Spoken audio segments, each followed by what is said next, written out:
3, I'm out. The Brunswick-Glynn County Joint Water and Sewer Commission for November 1st, 2018 will come to order.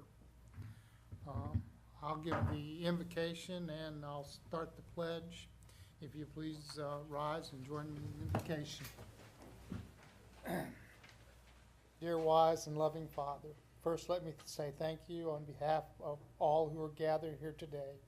Thank you for your many and abundant blessings. Thank you for life itself, for the measure of health we need to fulfill our callings, for sustenance and for friendship. Thank you for the ability to be involved in useful work and for the honor of bearing appropriate responsibilities. Thanks as well for the freedom to embrace you and the freedom to reject you. Thank you for loving us even so from your boundless and gracious nature. We ask you to guide our work today to help us rejuvenate the Brunswick-Glynn County water sewer system. Amen. Amen. Pledge allegiance to the flag of the United States of America and to the republic for which it stands, one nation, under God, indivisible, with liberty and justice for all. Okay. Public comment? Yes, sir. Mr. Ivan Golder for pump station 4021. 4021? Yes. Okay. I don't think I need the microphone. Hello, gentlemen. Ivan Goldner. I'm a retired dentist, and I'm here to discuss a lot I own that's in regards to that pump station. But I practiced, I'll be quick. She said I've got 3 minutes. But I practiced 25 years in Atlanta, 15 here. And I bought a lot in 2006, 12 years ago, thinking I would move my dental practice there. And I had the detached retina, so stopped practicing about 6 or 7 years ago. So I've owned the lot for 12 years, and I've had it for sale, and I got a contract on the lot a few months ago, and the buyer, during the due diligence, found out that there was no sewer available for that lot. Let me just say the lot is on the corner of Altama Avenue and Connector. I forget excuse me? Scranton Connector. And on one side, there's a dialysis unit. It's next to Altama Elementary School. Across one street is a strip center, and across the other street is a Dollar General. So this lot was part of the original, I bought it from the people out of Atlanta that developed the mall 30 years ago. This might be I don't know. This might be the last remaining commercial lot that's part of the whole development there. I don't know how many other people, I have no idea, are waiting for a sewer tap for this, but the lot's been, not that you care, but it's the price that I was offered is the same price I paid for it 12 years ago, and I've paid $31,000 in taxes on it. And that's the price I'm getting for it is not only what I paid for it, but I also will pay a real estate commission out of that. So the potential buyer extended the contract a few months to see if I could get the water tap. And then if I don't shortly, then the deal will die. I'll have to put it on the market again. But it's kind of unique, I think, because it's totally surrounded by other businesses. And we had no idea that this tap would not be available until the potential buyer, during the due diligence, discovered that. I don't know what else to say, but it's kind of unique, I think. And again, I don't know if there are any other commercial lots waiting for this particular upgrade or not, other than mine. Anyway, that's my story. It's kind of like it's been, like I say, the lot's been for sale for a long time, and I was willing to take what I paid for it. And now to find out that I can't sell it because I can't get a tap seems unjust, unfair somewhat. Well, thanks for listening to me. I just don't know what the outcome is going to be, your decision, but hopefully it'll be positive as far as an upgrade. Does anyone have a question for me about it? I think I've said pretty much what I wanted to say. Mr. Goldner came in a few weeks ago, talked to me about this situation with the tap. Todd and I have been doing some preliminary engineering work on that pump station. You'll see it when you get to the projects update today. It's listed in the bullpen. We're finalizing our estimates and everything on that. So we want to bring that to you in the very near future for a project update. And what we've done in the past is once a project is approved for funding, we have released, because we have a plan in place, we have released a sale of taps in that area. So, Let me just say one other thing. When that happens, if that happens, then what's important to me is to know some kind of time frame so I can tell the buyer that, okay, this is going to get done in 1 month or 6 months, because whether he fulfills or goes through with the contract will depend on the time frame. what we have done in the past is once the project budget is approved, we immediately release the sale of taps in that basin. So it would be, if we can get this project budget to you the next meeting in November, if it's approved at that meeting, we could potentially release that tap before Thanksgiving. Thank you, gentlemen.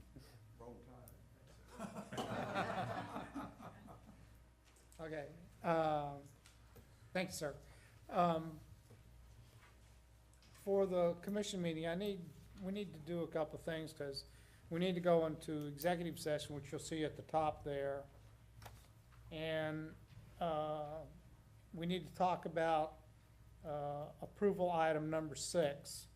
So I need a motion to move approval item 6 to approval item 1. So could I have that? So moved. Okay. Second. All those in favor, please raise your right hand. Motion is carried. Okay. The other thing is, we need to move discussion item 1 up to approval item 3. And that's a proposed wastewater treatment plant upgrades. And the reason why we need to move it up to an approval is because there's a requirement to submit an application shortly, and we need to look at it and approve the application process. So could I have a motion to do that? I'll make that motion. Okay. Second. All right. All those in favor, please raise your right hand. Thank you. Okay, now then, I need a motion to go into executive session to discuss some legal issues with item 6, or which is now item 1. So moved. Second. All right. All those in favor of going into executive session, please raise your right hand. Okay. For everyone else that's here, when we go into executive session, once we are finished, we will come out and take action on SPLOST 2016 North Mainland Phase 1 change order number 2.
Second. Okay. All those in favor, please raise your right hand. All righty. It's carried. Okay, we will go to the item 1, which is what we changed, which is the SPOS 2016 Phase 1 change order number 2. Mr. Junkin. Mr. Chairman, in your packet, you've got a memo from me that recommends that we pay $152,000 for the change order, which is what staff had identified as what we believe is the correct number.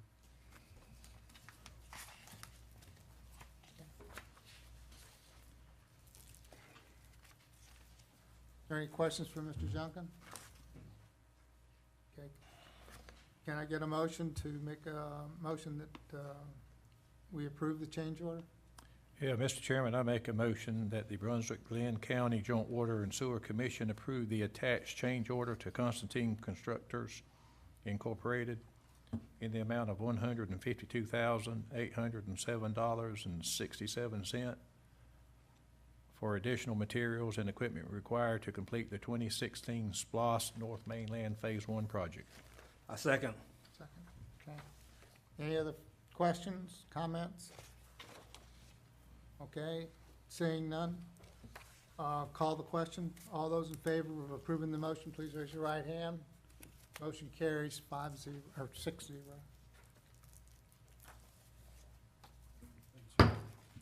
Aye. Okay, as item 2, you have your minutes for the 18th. So if we can, whenever we're ready to approve the minutes. Mr. Chairman, Yes, sir. I make a motion to approve the minutes from October 18, 2018 Benefits Workshop. Second.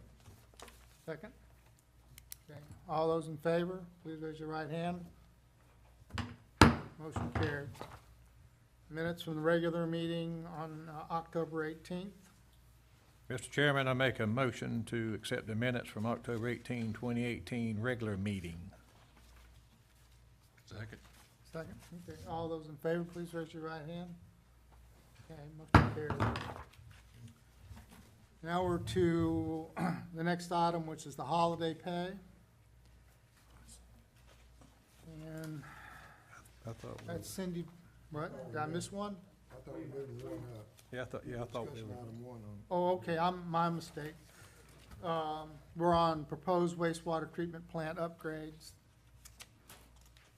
Mr. Junkin? Basically, what this is, Mr. Chairman, is we've gotten together our list of what the needs are for the fixes at Academy Creek and at Dunbar Creek.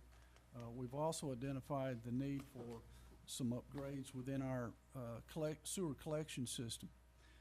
To that end, we've been requested to go forward and put out a GFA loan application in that would fund the repairs to the plants at $10 million, the repairs to the collection system or rehabbing the collection system at $5 million.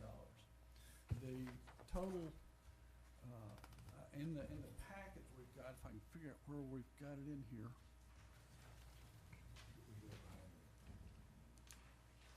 The list of things. It's under tab 4. All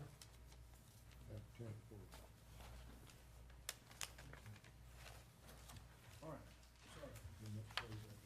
Yep, we've got the list in tab 4 that identifies the work and the estimated cost of the work that we see here for Academy Creek, for Dunbar.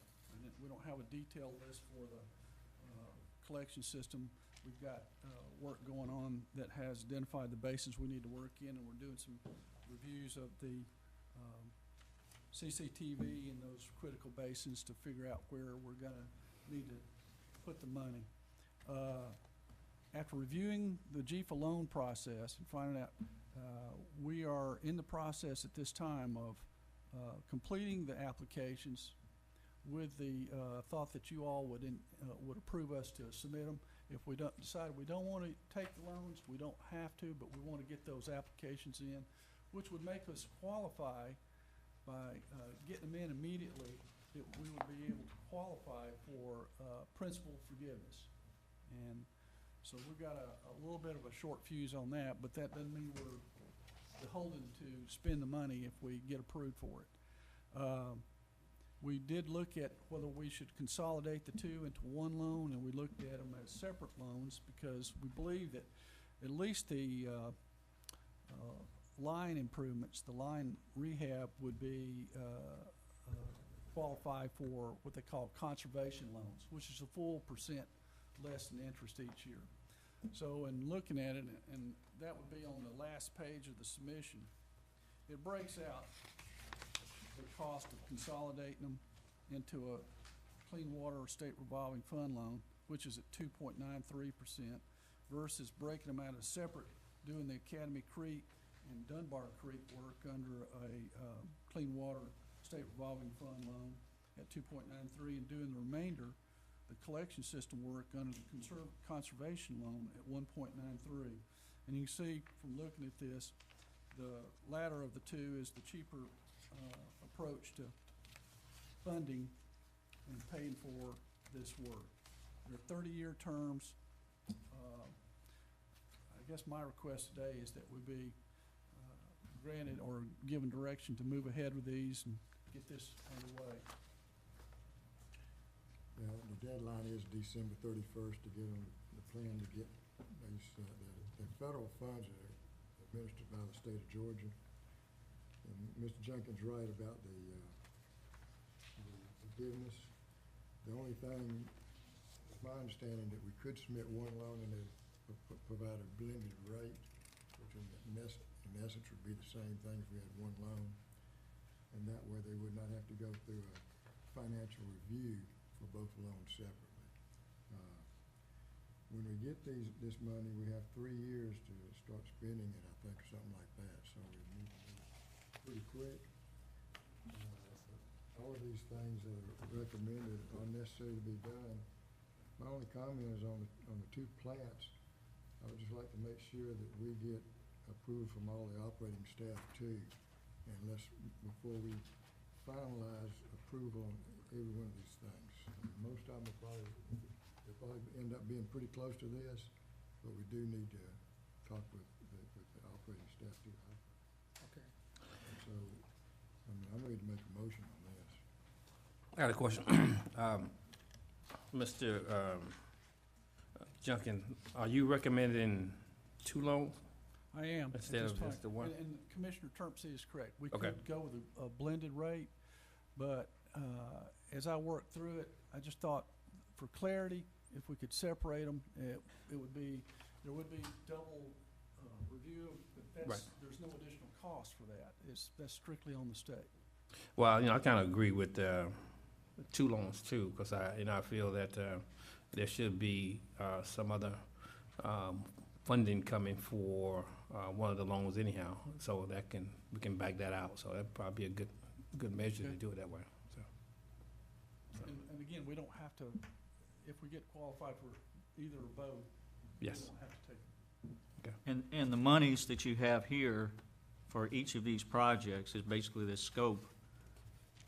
This is not cast in stone. This is just for budgeting purposes. It can change. This is So we come up with big numbers. fairly conservative number. We have already internally discussed some possibilities to reduce some of these numbers as we go forward, but we're not ready to say no yet on some of those items.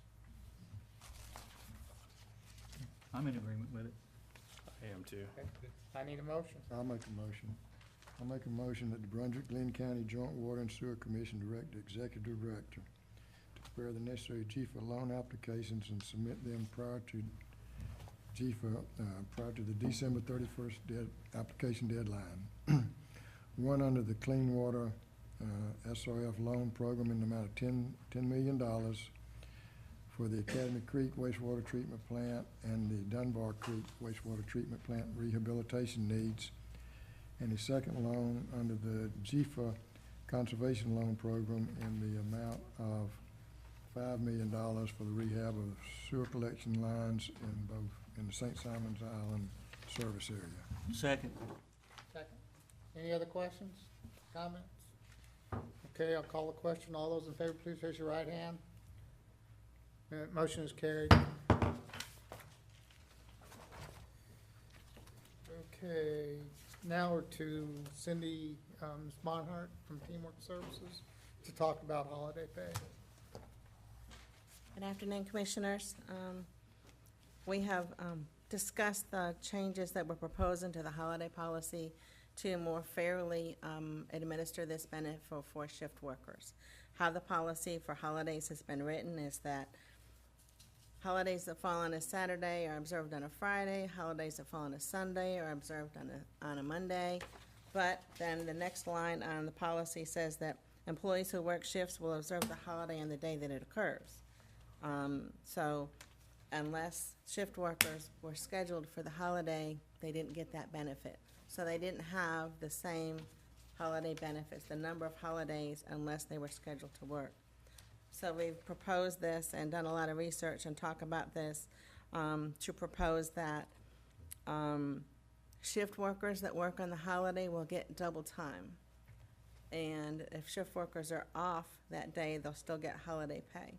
So there's two minor revisions to Section 4.4 and Section 4.1 to make this a more equitable benefit for the staff.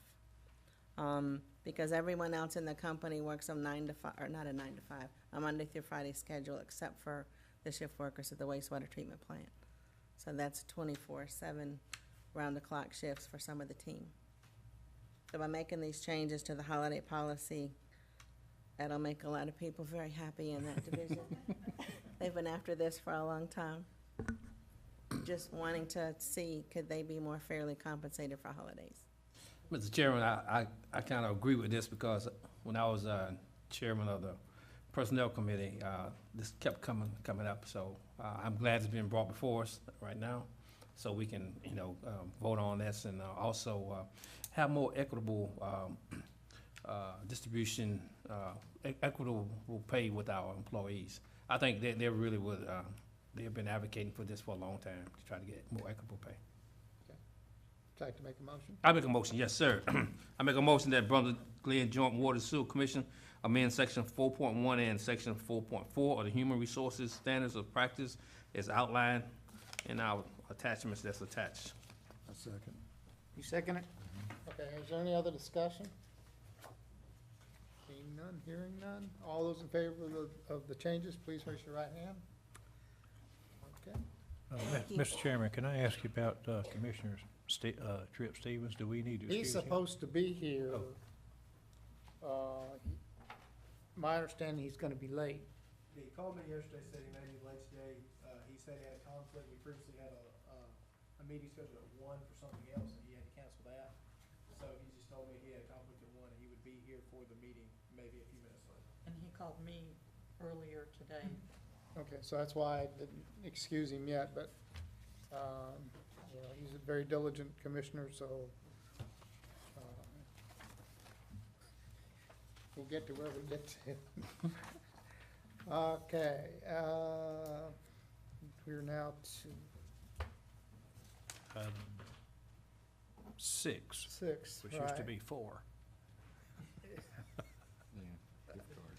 Gift card. Let me make sure we got it. Grant writing. No, we're to the holiday gift card. Good afternoon, Commissioners. In years past, the Commission has generally given the employees a Christmas gift card as an expression of its thanks and appreciation. We would like to do that this year. The cost of these cards have been included in this year's fiscal year budget, and we would distribute these cards during the first payroll in December. So the staff is recommending that the Commission provide employees with a gift card in the amount of $25 to Walmart, which could be used at Walmart or Sam's Club. The total number of cards would be 165 for a total of $4,125. Okay. Discussion? Do I have a motion? Yes, sir, I'll make that motion. I move that Brunswick-Glynn Joint Water and Sewer Commission provide employees with a gift card in the amount of $25 to Walmart or Sam's. The total number of cards will be 165, with a total cost of $4,125. Second. Second? Okay, any other discussion? All those in favor, please raise your right hand. Motion's carried. Thank you. Okay, the next is a grant writing and engineering unsolicited proposal. Mr. Doherty. Afternoon, Commissioners. What you have before you today is a memo related to a grant writing unsolicited proposal. It has been submitted to JWSC by Robert Civil Engineering. The background, numerous grants exist that may provide funding for necessary infrastructure to the public water and sewer system maintained by the JWSC. Robert Civil Engineering proposes to provide assistance to the JWSC by identifying potential grants, identifying projects on the JWSC's capital improvement project list that may qualify for funding from such grants, and provide grant writing to obtain funding for such capital improvement projects, and when feasible, provide engineering services for the design of such capital improvement projects for which the grants would be obtained. Robert Civil Engineering will work with the staff to determine which grants to pursue and submit a comprehensive agreement identifying specific grants to be sought for approval by the JWSC. Construction of any capital improvement projects for which funding is provided through these grants will be bid per JWSC policy. No grants will be applied for without the prior approval of JWSC. An overview of the proposal.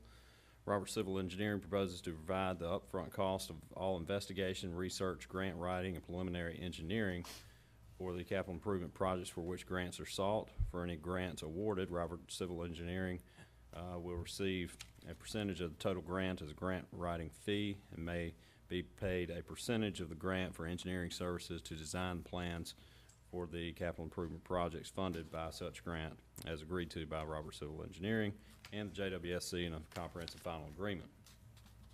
For grants that have specific procurement practices requirements, services will be bid according to the grant's requirements. The utility and Robert Civil Engineering desire to investigate further the prospect of securing grants to fund its capital improvements.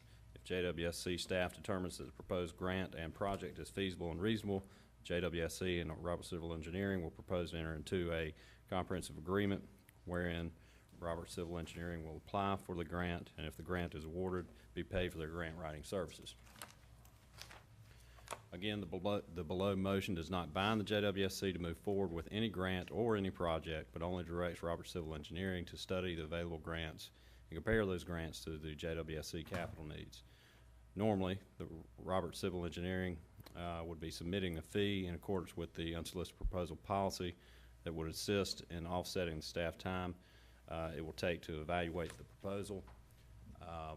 I'd like to discuss what y'all would like to do with that unsolicited proposal fee in this situation, because the policy takes into account the actual construction, final construction costs, anticipated construction costs of the project.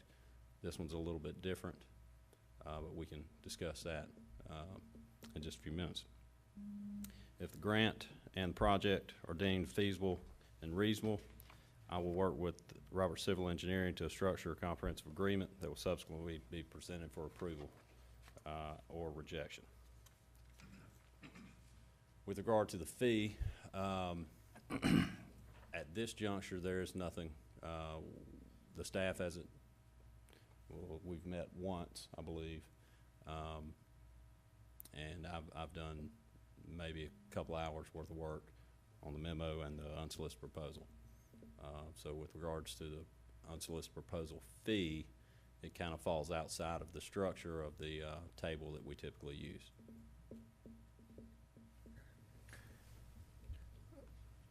I think basically we got to decide whether we want to go with Robert Civil Engineering Group to do this type of work for us.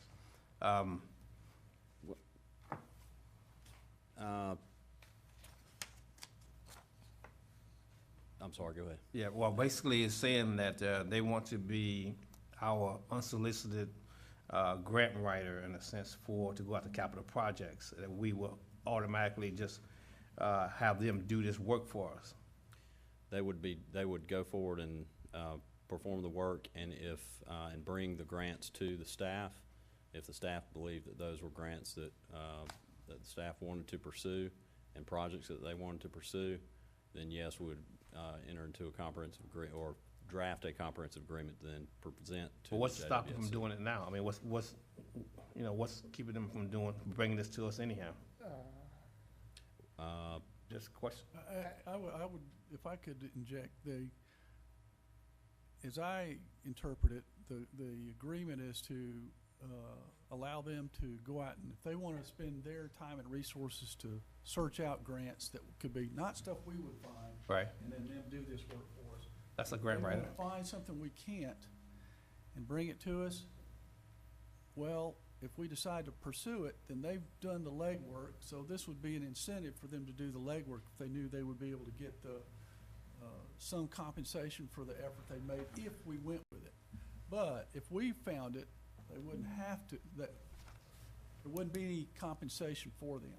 So we basically putting them on retainer, as in, No, in a sense, we are. You know, suppose someone else come up with the same things. That mean that they are out. Robert Simmons Engineering Group is out.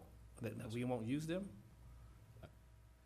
If someone else can come to us with a grant writing proposal as well, but they also may have to have access to some of our systems. So we giving them. We preliminary really putting them on retainer. That we will. That Without we need a paying. grant writing problem or issue, whatever. We will kind of acquiesce to them in a sense. That's Well, what we're basically saying. Retainer is actually some exchange of money. We're not. Okay. We wouldn't be Well, I'm exchanging sorry. money My with bad, them. My bad. but- Wrong yeah. wrong terminology.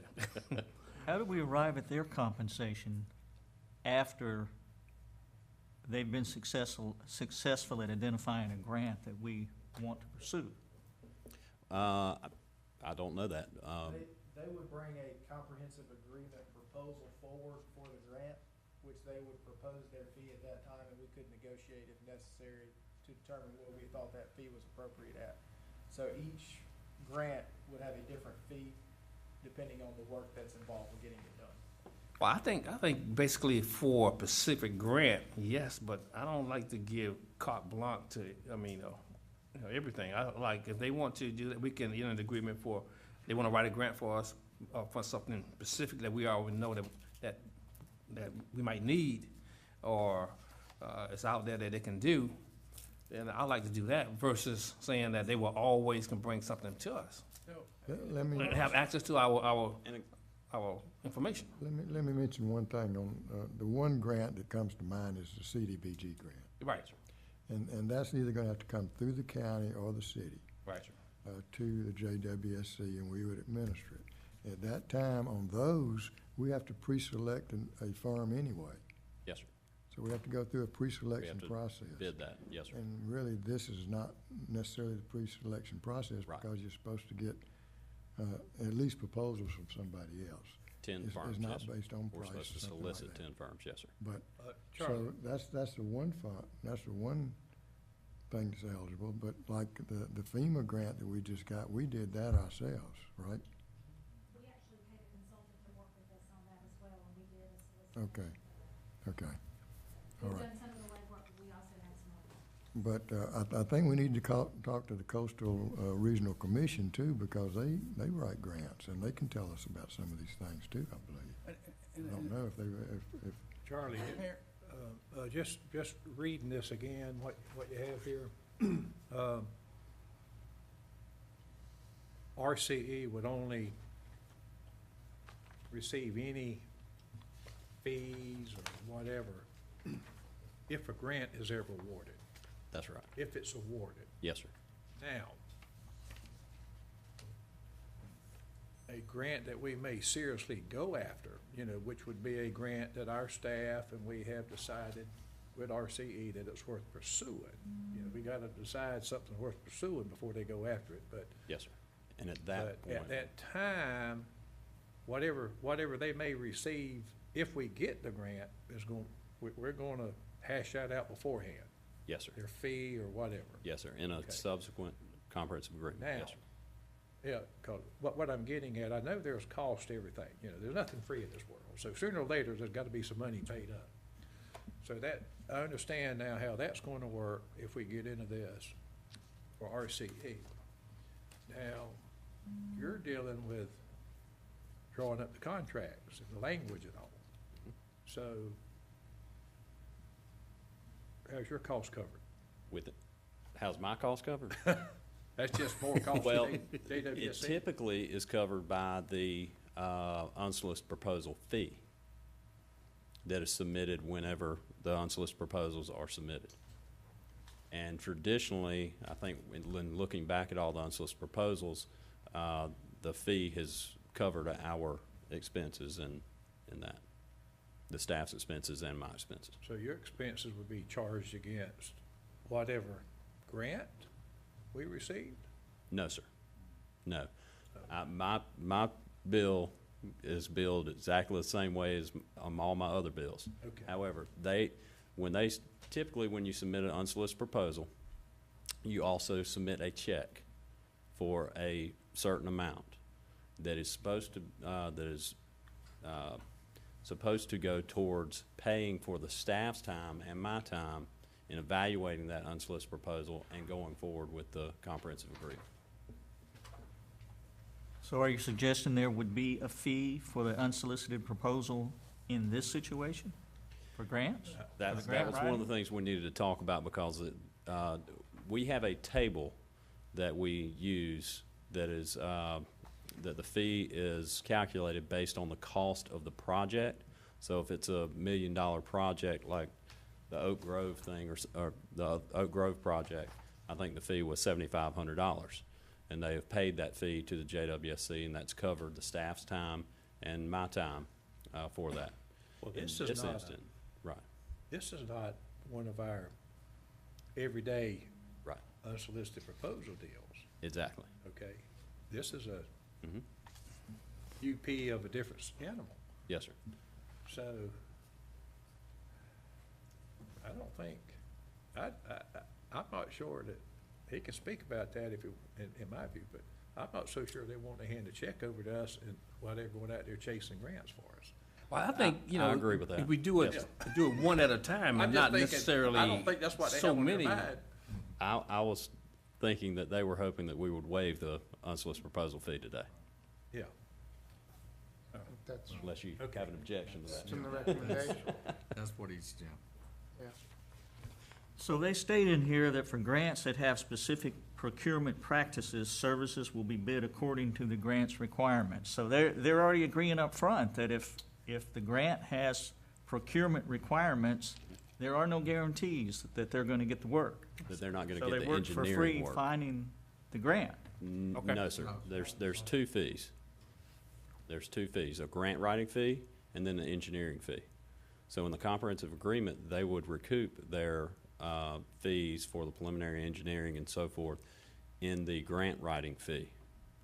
And that And then first if page they at are the bottom? subsequently, Read that bottom, the first page at the bottom. The first page at the bottom, Tells you- 4.0. Tells you they get it paid. RCE will apply for the grant, and if the grant is awarded, be paid for their grant writing services. See, Mm-hmm. and then if they're subsequently awarded the engineering, we would contract for that and they would be paid an engineering fee as well. I think just needs a lot of further discussion. How do we, Well, at that how do we point in time, determine what We the need to grant know writing upfront how much services it's are gonna gonna cost be? us. That would just be a negotiation. I mean, there's a standard fee of, you don't know, okay? I don't, we would have to look at the market for that and take into account, you know, the costs that they would incur in. So, but if we did this though, does it have any, there's no upfront money for us to do this? That's right. Basically. And basically, the onus, most of the responsibility is on RCE to either, submit for the grant and see if they get it. If they get it, then that's when things start happening. No, sir. They go out, research, and find grants that would that could be used to fund our capital projects. Okay. They would say, hey, here's a grant, like the CDBG grant. We can use that to do this project. Are y'all interested in pursuing that? We say, yes, we're interested in pursuing that. We enter into a comprehensive agreement. It comes back before the JWSC. Y'all determine whether you want to That's the move point, forward with was that. to lock down And then at costs. that point, upon y'all's approval of that comprehensive agreement, then they write the grant application and pursue the grant. Okay. And So, if we get the so grant, each time for a grant, they will come to us and ask us, do they want it? that's right. And when they submit the grant, they will write into the grant their fees and so forth like that, complete, more than likely. If that's required by Okay. the grant application, yes, sir. If they identify a grant, they bring it to us, and we decide to move forward, are we obligated to use them to write the grant application? That's what you would be approving, yes, sir. Yeah, That's what we're approving here. So if they, No, that's not what you're approving here. That's what you would be approving down the road. No, I think you said it right. Them bringing to us, they need to have some guarantee that we will enter into a comprehensive agreement. That's what this causes us. No, this does not bind us to enter into So if any he brings us a comprehensive grant agreement. from ABC Mhm. something, and we go, oh yeah, looks good, and then we turn around and write it ourselves or have somebody else write it for us. Mm-hmm. Well, he's done the research and found it, and he's got no, funding for it, or no. That's right, and that would, Compensation, that's the word I was looking and that would for. probably be the last time he brought us a grant. Yeah, I mean, Now, this is just for grants and not loans, Right, yes, sir. and not combination loan and grants. I don't know about that. Because some projects have a 10% grant and 90% loan. Well, if it's, I think they would all be termed grants to some extent, though. Well, if it's individual like that, I'm for that, you know, individually, but if it's just for, we always have to use them, that doesn't, No, sir, we don't always have to use them. okay. If somebody else wants to find us grants, Right. free They're of charge. they're then basically we'll like do a that. consultant in a sense, like when Yes, sir. Pam hire a consultant, basically. That's exactly right.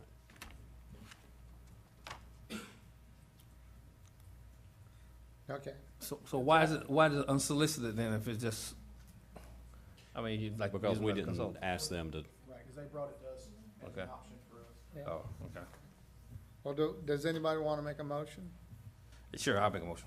I hereby move the JWC approve the unsolicited proposal submitted by Robert Civil Engineering, subject to receipt of the unsolicited proposal waiver. I further move that JWSC staff evaluate the propriety, feasibility, reasonableness of applying for grants to fund JWSC capital projects. and one additional thing, we need to make some sort of motion regarding the. The fee? Fee, yes, sir.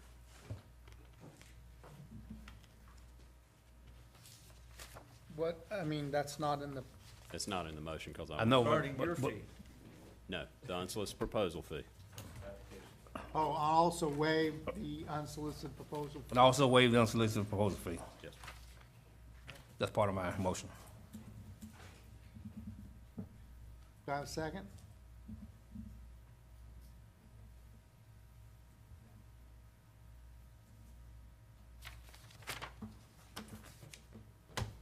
second. Okay. All right, any further question or discussion? So the only question here is our expense, since we don't have a fee anymore, in this situation, is our expense to put together this contract with them. That's right. We don't know how we're gonna pay for that. By the attorney and staff time. And of course, that could be negotiated within their fee as well. Well, I also think that, you know, maybe JWSC can have, not a contingency fund, but have something that can be used for, I know we use something for matching grants and so forth. You have monies used for, if there's a grant that needs to have matching funds. So if we have something similar to that, then that can take care of the fee, if there's a fee for obtaining that grant, something similar to that. That's part of the, most times it's put in a budget, that's a budget item for matching grants, matching funds for grants. It helps to have somebody else looking for grants anyway. Yeah. I think we'll just see how it works out. Okay, so I have a motion and a second. Any further discussion? If not, I'll call the question. All those in favor, please raise your right hand. Motion carries. Thank you, Ms. Carney.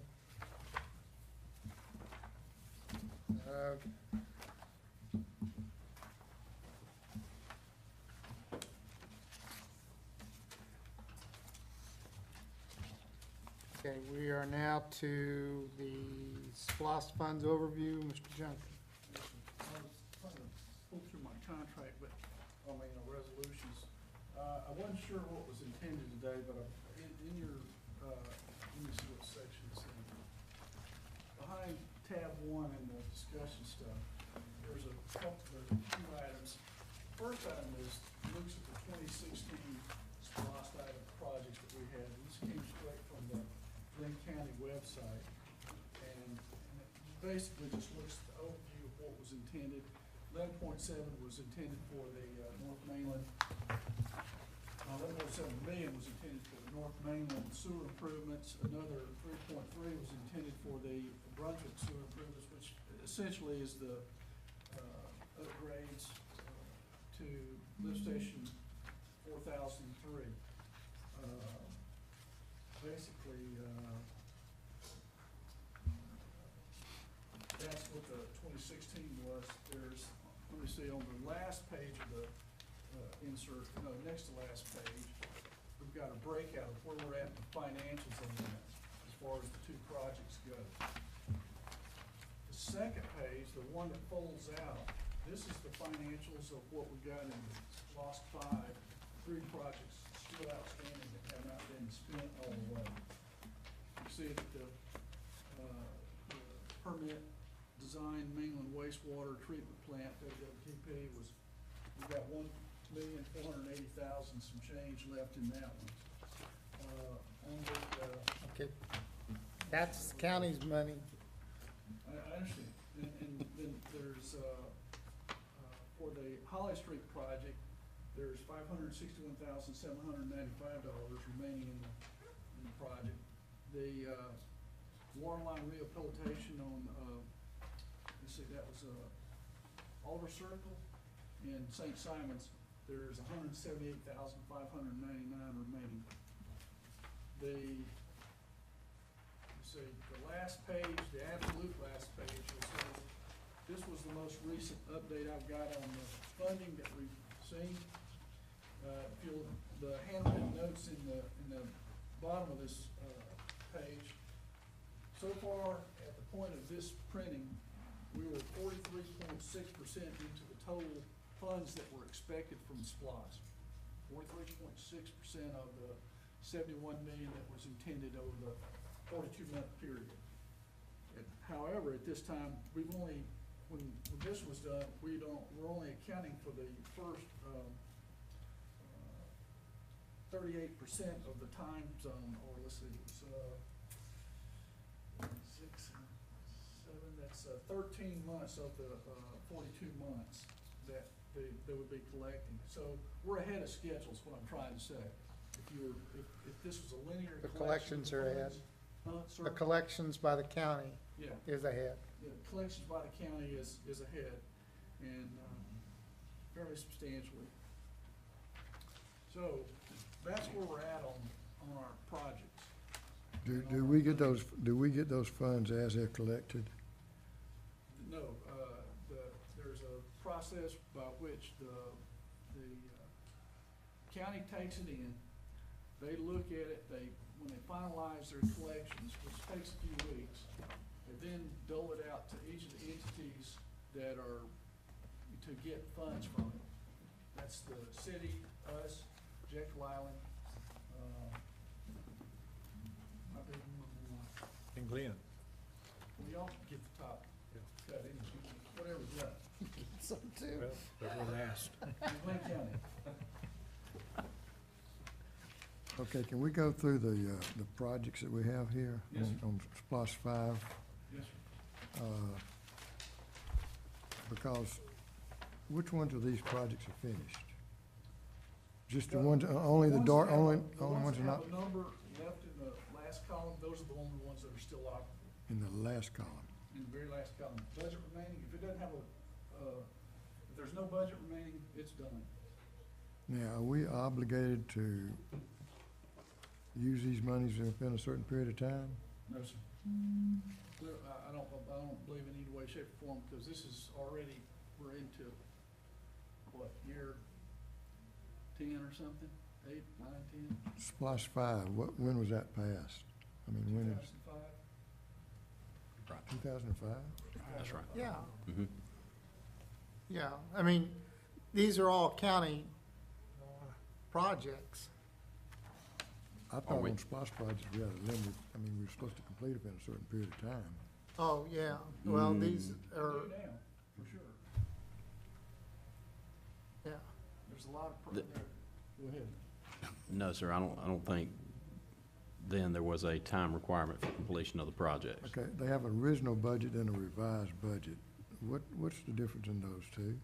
Is the original budget what was passed, and then the revised budget is what was revised, or what?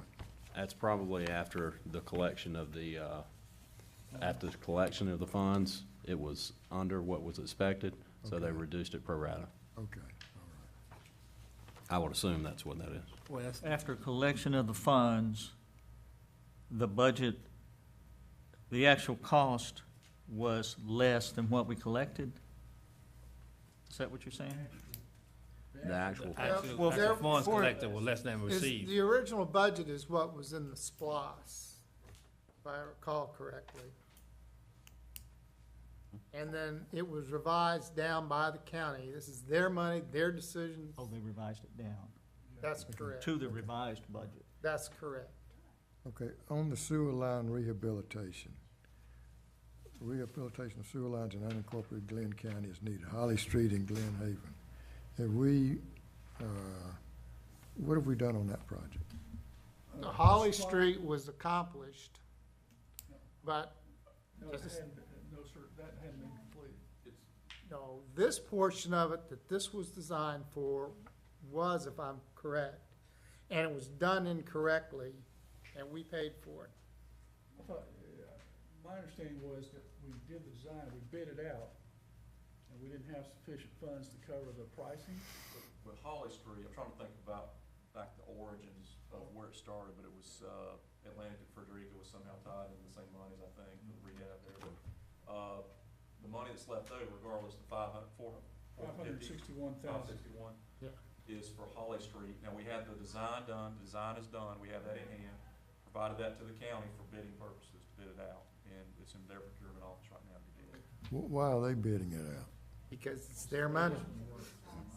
We, In terms of this loss, they bid our. Oh, in terms of this splash, they have to bid it out, But not okay. the current one, but this Okay, previous all right. loss, they bid all the Okay, stuff. so that's ready to go then, as soon as the county bids it. Yes, sir. That's, And then we will administer it. that's correct, we will. Okay, now what about, St. Simon's Alder Circle? Now, Alder Circle, that was something we're changing and we're gonna do, that's in Sea Palms, right? do what needs to be That, that done. is in Sea Palms, Alder Circle. It was a previously conceived water line upgrade on Alder Circle. Right. Like 2-inch line, 6-inch, moved to an 8-inch, et cetera. We went out, we had, the engineering, design done, plans created, construction plans. Bid it out through the county's procurement process as well. And the bids came in well above the funding that we had to do the project. Pulled back, decided that, there's other capital upgrades within Sea Falls area that need the main water line loop through Windward, et cetera. We pulled back and got some better ideas where to spend that money. We got a couple ideas to get road crossings from Frederica across, from the 12-inch main into Windward or Colonial or Palm Drive. At this time, it didn't make much sense just to do that one little upgrade on that one little piece of road in there. Right, the money is sufficient to do the upgrade on Alder Circle, but the lines aren't big enough to actually get the water to Alder if we put them in there. Yeah, it would be an improved loop of 8-inch, but a 6-inch feeding it, so it didn't provide much more. Well, I'm just concerned that if we don't complete these projects and we ask for more SPOS funds, people say we didn't complete our projects on time. Absolutely. That was actually part of the reason that we have a deadline on the 2016. We were trying to make sure we did things differently on the 26th, or that the county and did the things differently. Are we gonna talk about the Alder Circle so far as the St. Simons, I mean, the Palms water lines pretty soon? So we're gonna be, so we can get that money taken care of? Yes, sir, we will. And I'll mention that in the capital project report as well. That's one of the buckets of money that's in there. Okay. Yep, Project 501, Alder Circle. We've got a coordinated project with Glynn County, that we'd like to entertain, just to get that money spent.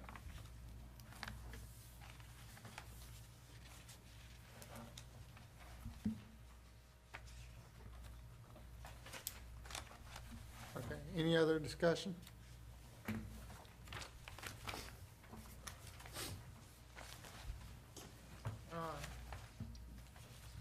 For pump station 2032 gravity line repair, Mr. Burrows. All right, one of the commissioners requested we bring an update of this. This project is on the side of Frederica Road, right there at lift station 2032 in Sea Palms West. It has been an ongoing issue that, for months, did not seem to have an end in sight. I've got some pictures to show you to try to help explain why that occurred. In the nutshell, before I start showing the pictures, this is a 12-inch gravity line that drains into lift station 2032, and there was a believed root intrusion into the line that was causing some blockages and damages in the line, and the pipe had from sewer gas had been corroded over the years. It was creating a sinkhole behind a customer's house. This line is 25 feet deep. It is within 15 feet of a neighbor's garage, which now we have 20-foot easements, but at that point it does not appear we were enforcing that. The actual foundation of the house is approximately 25 feet from the line, so you've got the garage right there and then the house. So we decided that we were going to try to attempt this project trenchlessly so that we did not disturb that person's house, because we would have had to do extensive shoring work to make sure their house was not disturbed as part of this, and it was going to be significantly more costly. The trenchless option that was presented was roughly half the cost of what the shoring option would have been. Original timeline, and this is going to seem farcical now, was 4 weeks. This project started in the spring and is still going to this day, and they told us that it could be done in 4 weeks. So with that in mind, I will also say that they, to this date, have not charged us any more money for this project. So they're still working under their original quote, which the contractor has been, I have not seen official numbers, but I'm going to assume they have lost a substantial amount of money on this project as long as they've been here. So who are they? Who are they? Who are they? Bionomics is the contractor. They're a trenchless repair company. Mr. Burrows, could you go into, oh, you're about to, never mind. All right, so we went in and found that when we found the sinkhole, we ran in and cameraed these lines, and you can see the blockage that we saw there. That looks an awful lot like a root intrusion with the top of the pipe that is missing, with water gushing into the top of the pipe. The plan was to go in, cut the roots out of the way, pull it back out, slide a piece of pipe inside there to make the point repair, and then line the joints and stuff to make sure we didn't get further leaks. Once we started getting in there on this sinkhole, we were pulling out things that look like this out of the line. If you can notice there, that is actually Kirk's hand down below that there for reference point for the size of chunks of concrete that we found in this line. It appears from research that this line was installed in the late 1980s, and this is probably a testament to why we have construction standards that we inspect to this day, because a lot of this debris material was put in over the top of the pipe, and over the years as the pipe began to deteriorate and the earth started being sucked in, we got a lot of material in the pipe, and every time they would get the pipe cleared, we get more material out. So today you cannot backfill construction debris on top of sewer lines, but from what we have found, that appears to be a fairly common practice back in the 1980s. So So there's, all of this stuff came out of the pipe. Again, these pictures were taken back in. What is the length of this pipe again? I don't know the exact length of the pipe on that. I will have to say the point repair is approximately 40 feet long, but the whole section of pipe is longer than that. So, Okay, so we're not going very far with the pipe. It's, all this stuff is in on top of it. right, all this stuff keeps falling in the pipe. When we get the pipe clear, you pull the stuff out, and then it caves back in on you, and more debris in the pipe.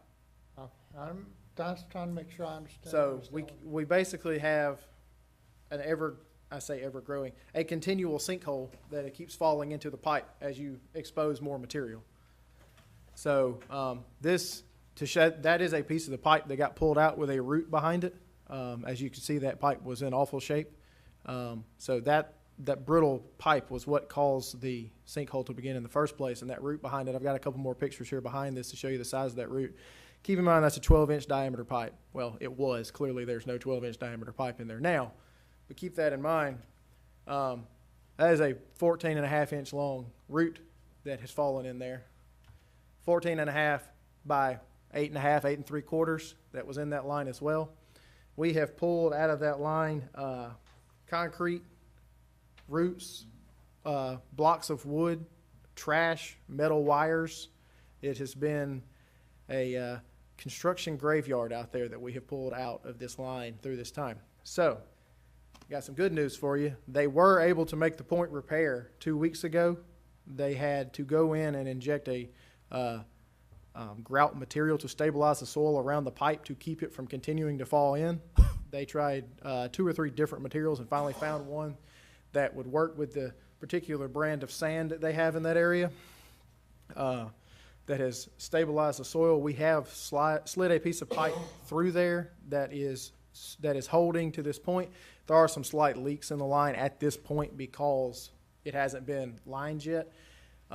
We are waiting on the boiler truck to get here from Idaho for them to put the sock. The sock is here. We've got all the material here. We just got to get the truck here with the hot water. And as of yesterday morning, that truck is supposed to be here end of next week or the beginning of the next week. The installation of the actual liner will take place beginning November 12th, and that should be completed in approximately a week. Luckily, now that we don't have stuff falling in the pipe, we can get moving on it quicker. The bypass setup, which has been a little annoying to some customers due to the noise that the bypass pumps tend to make, will be removed the following week once we have everything lined and get it all checked out and post-inspection done. And then they will go in and start restoring the yard and stuff through there that has been part of this. So for a while, we've kind of been telling people we don't feel comfortable giving you a date on an end on this because of just everything we keep finding. But with the fact that the point repair has been made and we're just waiting on the boiler truck to get here so we can do the lining, everything, including site restoration, has a significant possibility of being finished before the end of November. So the actual pipe should be fixed next week. That's good. This was a galvanized line, This was a ductile iron line. ductile? Ductile iron, yes. Okay. Do we have any knowledge that this kind of line is through that whole neighborhood? Yes, sir. You know that $5 million loan y'all just approved us to go try to apply for? We're going to throw some money at that. Some of those pipes, so this particular pipe, we had pump stations discharging into it. Right. Force mains, and that was hydrogen sulfide that did that. And that's why we don't wanna, that's why we don't care about having long force mains. Yeah. So Minimize hydrogen sulfide buildup in the force. the entire north end of the island, north of Frederica, discharges into that line and airstrips right before it comes into this section. So that's where all that gas was coming from. Also, in our specs, we no longer allow carbon-based iron material Yeah. pipes and gravity sewer systems. or Yeah. Sewer systems, obviously I know fittings are that. still allowed, but, at one time for depth, generally is probably why ductile was used in this case. But now we have, thicker wall PVC and things like that we'll use. When they injected the grout to stabilize it, did they do that from above? How did they, Did it from inside. from the inside the pipe? Mhm. And the sinkhole, How deep is that sinkhole now? Well, we could see the pipe, and then the pipe's 25 feet deep. Right, and, oh, you can, you actually have a 25-foot depression above You can the see you pipe? can see the top of the pipe. We just didn't want to have to go excavate all around it with it already being unstable right next to that homeowner's garage right there.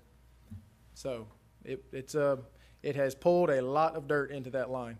They can, for weeks, they would run in there with a jetter head and wash it and cut stuff out of the way and just pull out tons of mud out of that pipe for all the dirt that was continuing to fall in there. Jimmy, of course, it sounds like we're going to get, kind of get out of this thing after, being a huge annoyance for the people that live around that area. Do we have any way to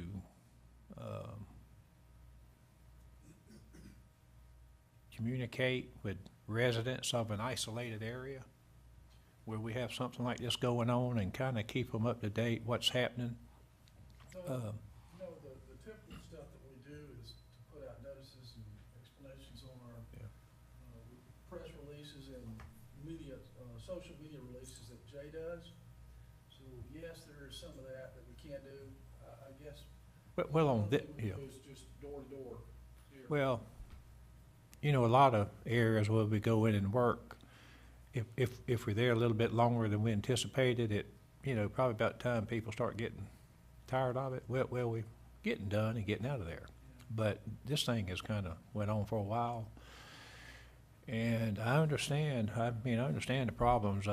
It's been reported to us already about roots and concrete and everything in the world in that pipe down there. But I was just thinking about the people in the area that has to put up with the noise and the construction,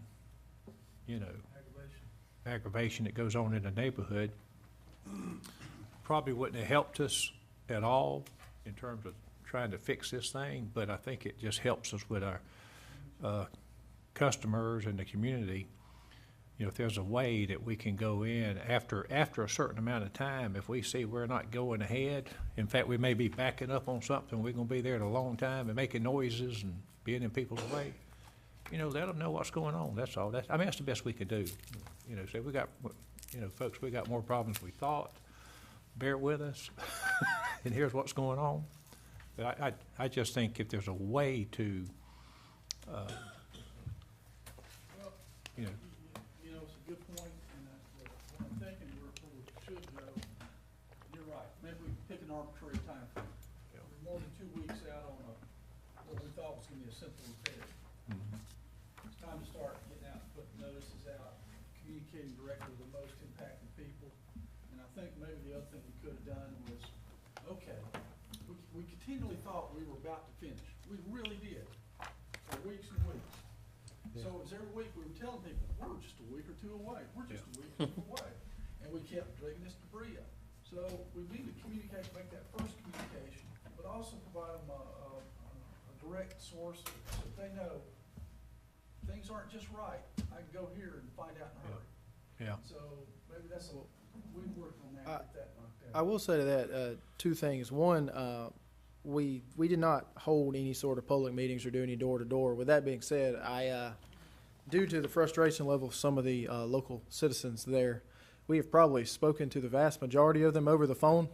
A lot of them initiated those conversations, and we have kept. They've definitely been informed. The ones that were most agitated about it, I will say. With that being said, one of the reasons we stopped giving a potential date out was, like Mr. Junkins said, we kept thinking we were going to get close, and then we'd get to that 2-week point. We thought we were going to be done, and get a phone call the next day. You said you were going to be done, and you understand the frustration. But luckily, I will say this: the vast majority of the people we spoke to, they voiced their frustration, but they understood. They just wanted an update on these things, and that's been good. And we did on a water project recently in Bell Point that we were going to have to disturb some people, a few houses right there beside them. We got the water crews to go out and actually make contact with each individual homeowner in that area, just to let them know we're going to be in here and fixing a line in here and that seemed to went pretty well. So we're going to try to start making that practice a little more common. Thank you. All right, thank you, Jim. Thank you. Okay, Mr. Donahue, defined benefit plan.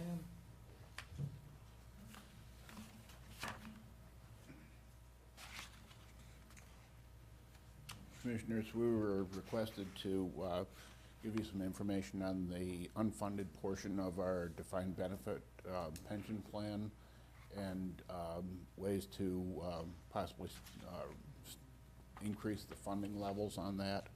I sent all of you a copy of the JWSC's plan election into the master plan of GMA, along with the actuarial report as of January 1st of 2018, and pointed to some pages within that actuarial report as to the amount of unfunded liability.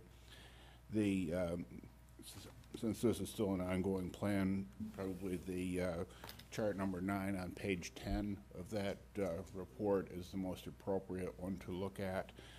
And that shows as of January 1 that the plan on an ongoing basis was 97.7% funded. However, because it is an ongoing plan and the ultimate benefits paid to employees will be higher than the actuarial amount that was reported to in that would have been reported in August of 2017. The actuarial funding policy establishes a target of 125 to 150% of the net present value of the benefits. So that using that 125% amount would indicate that our plan is underfunded by approximately $1.25 million. Okay. So, we can make elective contributions to the plan unless circumstances have changed in the last year or so. We've asked GMA that question before. So to make additional contributions to the plan to bring it up to increase the funding level would require that we budget that money in next year's budget to the extent that we could, based on the competing priorities of the budget. How much do we budget into it right now? I'm not sure what the total budget for this year. Our monthly contributions are about $340,000. So it's About $700,000. It's About $700,000. Could we have our employees contribute as well? That would require a change in the plan adoption. Okay. But we are underfunded, all right? We are underfunded. We are underfunded, yes, because we assumed a very large liability at our formation. Right. Okay, just a second. I'm sorry. I was, John, you might have said it, but if you did, I missed it, but do you have the percentage rate of our unfunded liability for the pension plan? Well, on an ongoing basis, it's 97% funded, so that would mean 3% underfunded, but that's, the target on that would be 125, so that would make it about 28% underfunded. Now, if I understand correctly, if we make any change to the plan, that doesn't affect current employees, only new employees? It typically would be grandfathered going forward, yes.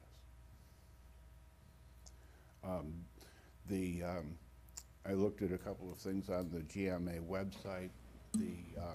The actuaries for Siegel would be more than willing to come and run some scenarios of changes in the pension plan and determine what that would do to our annual contributions and funding rates and so on. With the GMA plan, can you have contributions from employees with the GMA plan? Yes, So some of those plans that some communities have that? Yes. Okay. But the 1.25 million is what we're under to be at 125%. On the measurement of an ongoing plan, yes. Right. That's where we should be. Yes. Do we have any employees who are about ready to retire out? or Yes, sir. Cash out, so that, Have some that's coming considered, close to retirement age, yes. And we have some that are actually planning on retiring soon. okay. Doesn't that affect our, It does affect our funding levels, yes. right, okay, Whereas the younger the employee population better it pool, is. the better funded we Right. are because we have longer Yes. to make those full contributions. yes, okay, Also, but along with contributions, the vesting schedules can be changed, sure.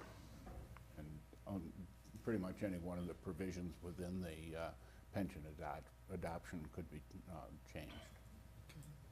Are the cities and the counties defined benefit? Yes, Like we, ours? we have our employees contribute. We had to make a decision about 4 or 5 years ago to have our employees contribute because we were underfunded too, and it was really, it was too much for us to handle at that time, so we had to have them contribute. And they contribute 3%, I believe. Yes, we had Not a the county. matrix of the The three county plans. contributes all. We don't require employees to contribute anything. I'm coming to work for you guys. We I had a like that. matrix of the major provisions to the three plans side by side at the compensation meeting a couple weeks ago. There are differences in the three plans as far as vesting Right. and number of years that the employees would participate in the age that they could retire and all those sorts of things, and that would affect the underfunding. The more generous the plan is, the more underfunded it could potentially be. And Yes. the JWSC plan is the most generous of the three. Yes. We're also pretty well funded. 97%, is that what you said? Well, 28% underfunded of the Well, on target. an ongoing basis, it should be 125% is the. Of it. should- 28% underfunded. And we're at and- 96 I mean, right now. It's, well, if it's 28% underfunded, then it's under stress by RISA. That's at the low end of the target. At the high end of the target, we're 53% underfunded. So we're somewhere between 28% and 53%, is what I heard, based on the target underfunded. Well, Those are once big you numbers. get- Right. Once you get to, public plans are subject to the The RISA. Benefit Guaranty Corporation, and once they reach, once they're under 80%, Once then they're- they're taken over by Well, what happens is they will, if you, they will let you know officially that you're Yeah. in a stressful situation, I guess. You know, your plan's underfunded. 80% is the benchmark. As I've kinda dealt with them all my life with, outfits I've been with, but 80%, you get below that, if you get too far below it, I guess they could take it over.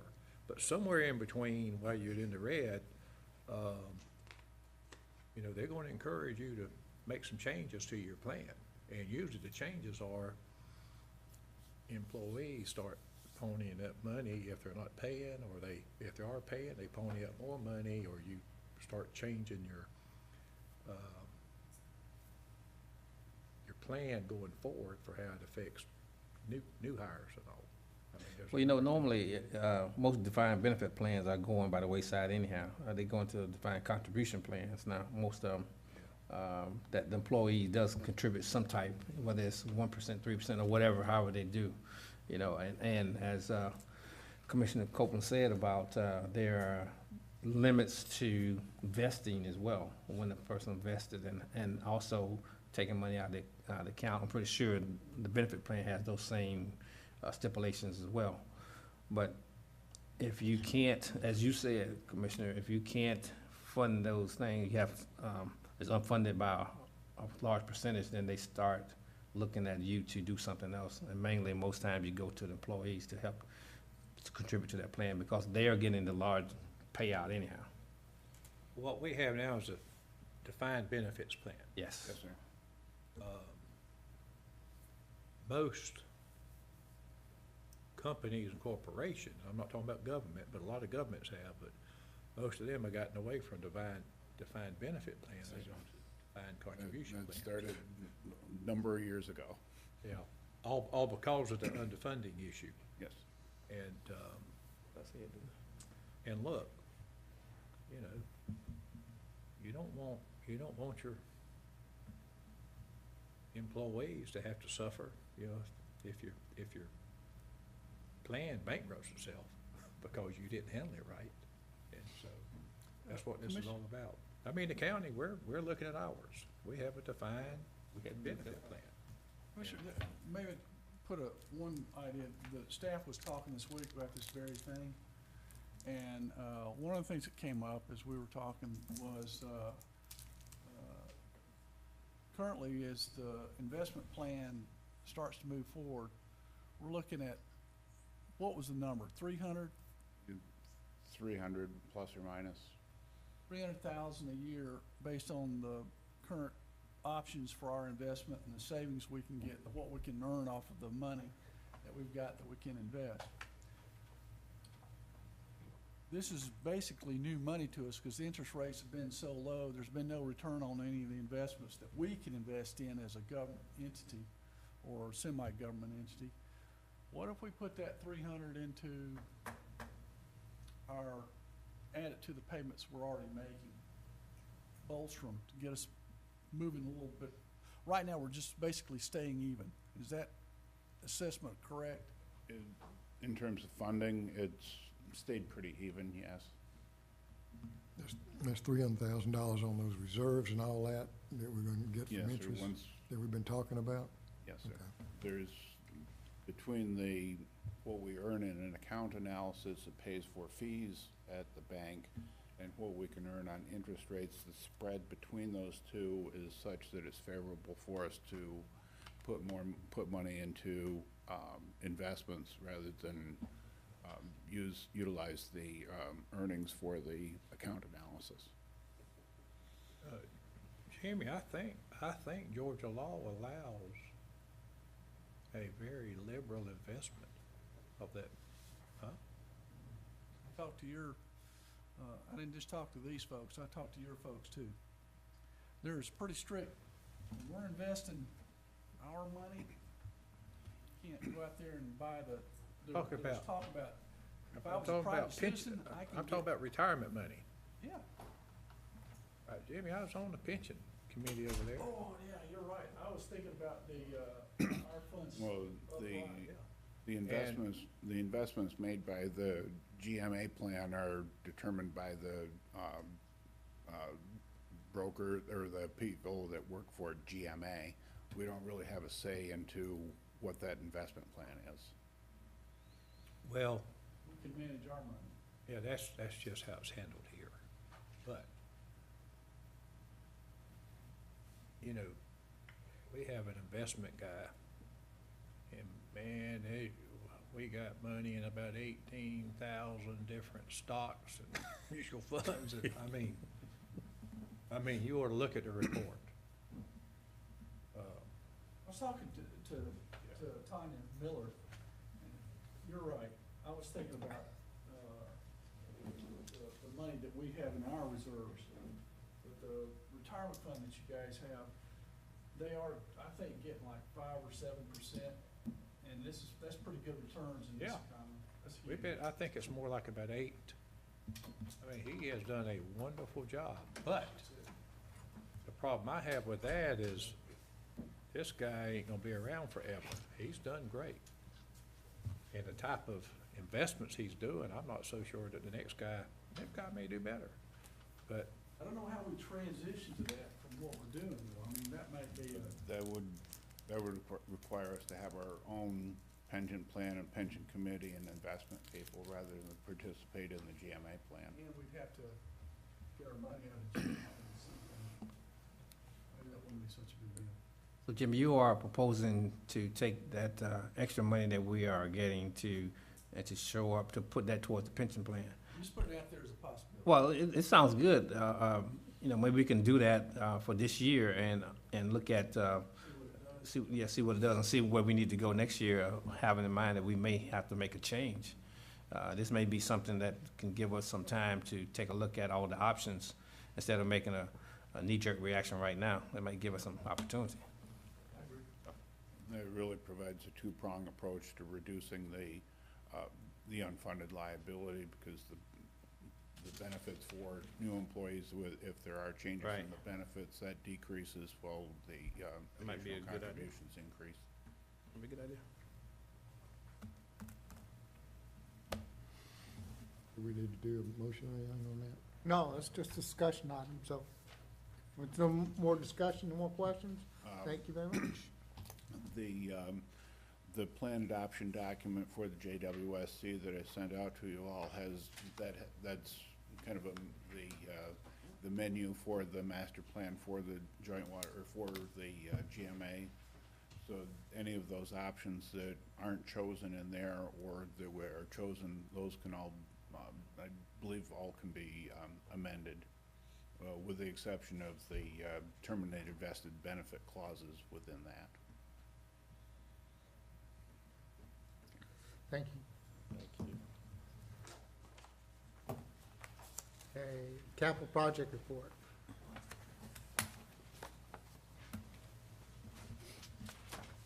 Good afternoon, Mr. Chairman and Commissioners. I'm going to pull up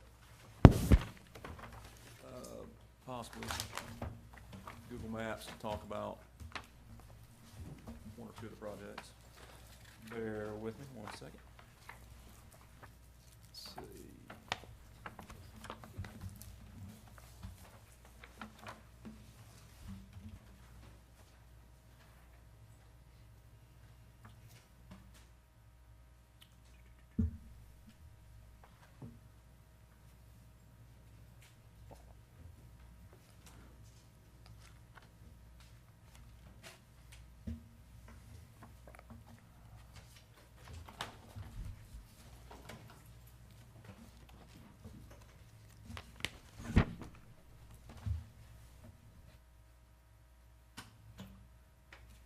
Alrighty, this is the monthly capital projects update.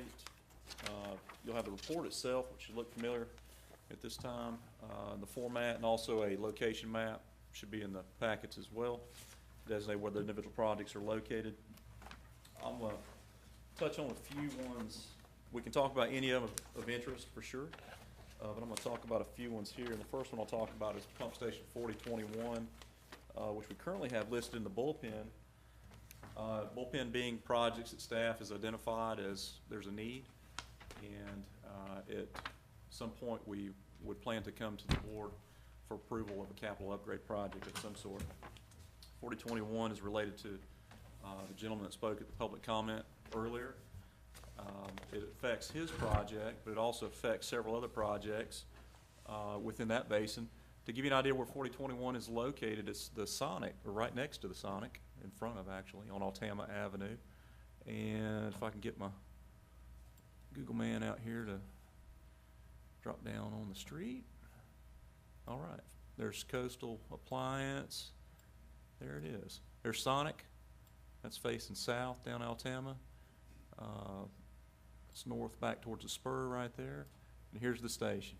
Where's the fellow's lot that spoke to us this morning? That gentleman is He's across the spur. Dollar General. Yeah, Is there a sewer line there in front of him?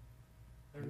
That he could tie to, so the only thing is the pump station capacity. That's correct. His lot is if you cross the spur and go up here by Altama Elementary, I think his lot is right here, right across from Dollar General. So he's, but Is he the only one in that area that we've turned down so far? no, sir. So that gentleman actually, and I don't have, we don't have GIS on here, so it'd be handy to show you that. We'll fix that. But to give you an idea, everything upstream or 4021 serves everything about Altama, around Walmart, the mall area, even catches over here by Scranton Connector, over here Old Times Country Buffet, even all the way over to behind Home Depot over here little development called Promenade, and that's about the extent from here where it breaks and then heads back over this way and works its way down Altama. Crosses Altama. From here, it runs down to 4006. It was recently upgraded with SPLOST Phase 1. 4006 was right in front, a large station right in front of the car. So one thing that's kind of unique about the Sonic station, or 4021, is it is ripe for success as far as an upgrade. If you notice, here's the station right here, and hang on to your seats here, that force main dumps right here. Yep. It's about 40 feet long, maybe 35 feet long. So it's a very short force main. It's a jumper station. It just lifts it. It's as far as they could go with the gravity. It lifts it up and then drops it to the next manhole downstream, which happens to be very short distance. So normally when you look at pump station upgrades, you either look at increasing horsepower, pump capacity to get more GPMs out of the station. Sometimes if you got room, you add a third pump. If it's a duplex, you add a third to make it a triplex. And then also you increase the force main size to get less dynamic heads. You're trying to push that water through the line. In this case, it's very short. It's an easy replacement, right in the shoulder right there.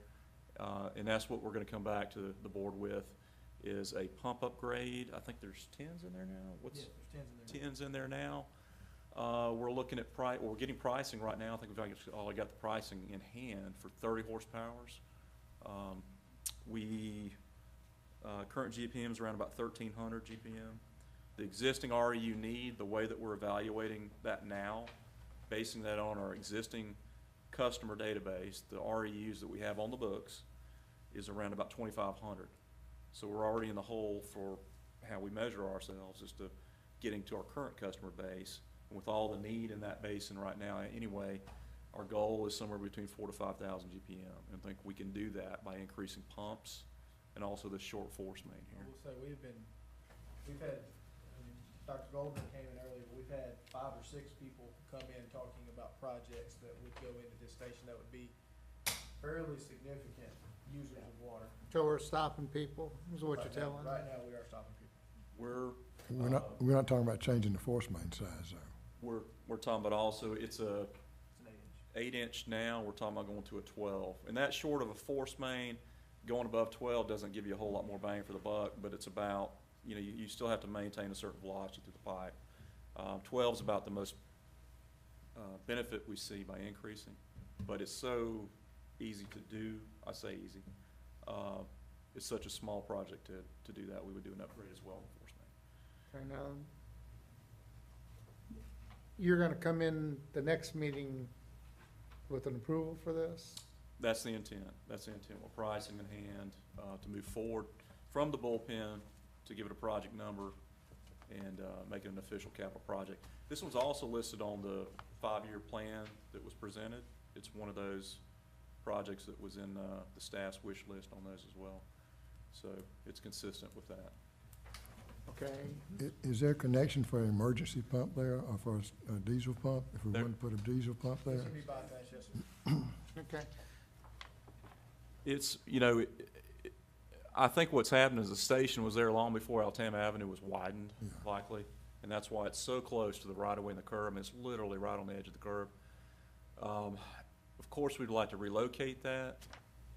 Will take a lot more money to do that. Now you're talking about $500,000 probably to relocate that station. There's that possibility in the future if ever there were a need to upgrade it further.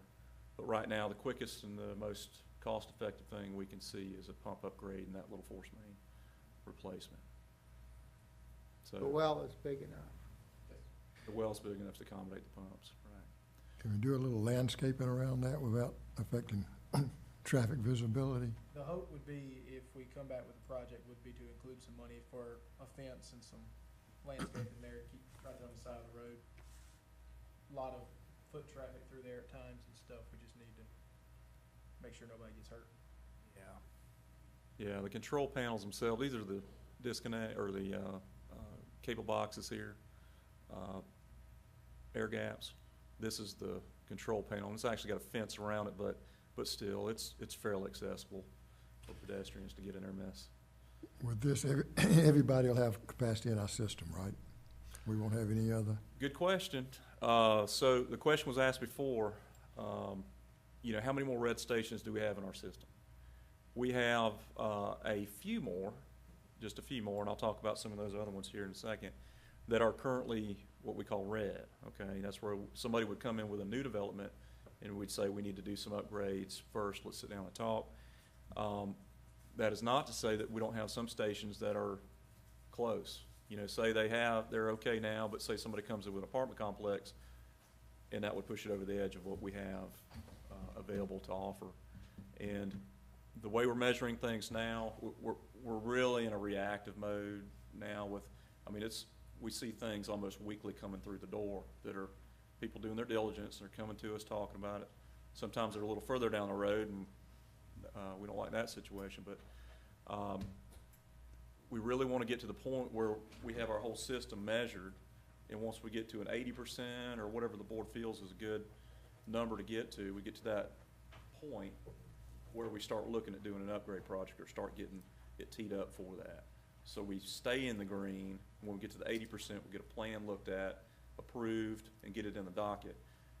One thing that we've done, the executive director's done, is in this basin here, new developments. We've said, whoa, we need to get the upgrade either funded, like we did down on Southport, and then we can consider letting people loose. But for new developments, we got folks on hold. Existing platted lots, and this is the case just upstream for us in this basin, some residential lots that are platted, individual permits, we're allowing those people to move forward. So if somebody's trying to get a building permit, this project is not holding them off right now, individual. But for new developments, new subdivisions, or new commercial sites, that kind of thing, those folks are affected. But once we approve this, that fellow, he would have capacity at that time. If that's the if the board will approve that project, we would then, as staff, ask Mr. Junkin if he's comfortable with letting plan approvals move forward, knowing that that project is funded and is imminent to happen. So this is a good project. This one makes good sense to do. We'll be coming back with more detail next meeting. Talking about, looking down here, other projects in the bullpen, you'll see 3114. That one's going to actually get moved into the, since that was already approved, the 60,000 for the pump upgrade. The PO I think has been issued for the pumps. That one's actually going to move into the main list there. We had to wait for an official project number for it to be assigned. We got that. I'd like to also mention there's another one in the bullpen. Glynn County Village Storm Improvements Phase 1. So Glynn County, I believe tonight, is going to make a staff recommendation to award that project, their Phase 1, to their contractor, or their parent successful bidder. And we've got an MOU that we'll likely be bringing to the next meeting for board approval so that we can cooperate with Glynn County on that to reimburse them for any water and sewer repairs or replacements that need to happen while the ground is disturbed in the village area. That's in Phase 1. We've worked real closely with the county folks at Public Works and also in Community Development. That's going to be a good project for us while Glynn County's in there doing some work. And you, Mr. Klein, yes, you did meet with the County Public Works Director this week? Correct. I met with them last Thursday, and Mr. Burroughs and my assistant engineer, Mr. Patel, met with them on Tuesday. I think it was, yeah, while we were in Atlanta. We're doing that. It's great. We were trying to hit it quarterly. Now Mr. Austin's sponsoring over at his building, you know, at least quarterly. We all get together and he calls it the huddle. So it's a good effort, a good time for us to get together between Joint Water, see what the county's got going on roads and drainage, and projects we got going on. We try to cooperate wherever we can. That's something we can get Garrow to meet too. Correct. We were having the city come in as well, and we were sponsoring that meeting here at our office, and we'll definitely do that. Yeah. City I'd like to add that our Dave Austin, Public Works Director, told me these meetings are very beneficial that they're having. Definitely. All about communication. Okay. One thing on there I mentioned before about, well, the Alder Circle project, spending that money, getting that old SPOS money spent correctly on associated projects. If we don't spend it on Alder, still within CPALMs, it'll still benefit the Alder project, but there's the potential for us to get those water lines across Frederica with that money. So that we would have to do that anyway, 12-inch crossings from the 12-inch water main on the west side of Frederica. Glynn County's currently going to do a milling and resurfacing project for Frederica all the way from Kings Way all the way to Holly Street. If now's the time to do it, with that project, we can at least catch that southern crossing from the west side of Frederica over to the southern Sea Palms entrance at Colonial. That'll get us that, and we can spend that money if that's the board's wishes. It's a good time for us to do it. We definitely don't want to do that crossing after the fact, once Frederica is nice and pretty and shiny blacktop. When's that work gonna be done? Sir? When's the work gonna be done at on Frederica? That's coming up quick. We're looking for a schedule from them. We have the plans in-house. We're reviewing. Thompson Hunt's doing the plans for Glynn County on that, doing the turnouts. There's several other little eyebrow type things they're doing along the way. And we've got comments together and provided back to them. I'm not sure when the construction is planned to happen, but they're still in the design phase right now. Do we have to have it designed? These improvements, or can we do it without a design? I think, well, in-house would be no problem for us to design that in-house. It's a simple, would be a simple road We'll be cut. boring underneath the road, boring and casing Frederica. We would propose an open cut, since the road's gonna be, it'd be quicker, it may be more feasible, but the way we're leaning is towards a road cut, and since the road's gonna be overlaid afterwards, it should. Has the county allowed us to open cut Frederica Road before? Oh, it probably has been some time. I know that it's, well, 2015, we did a little bit of open cut on it.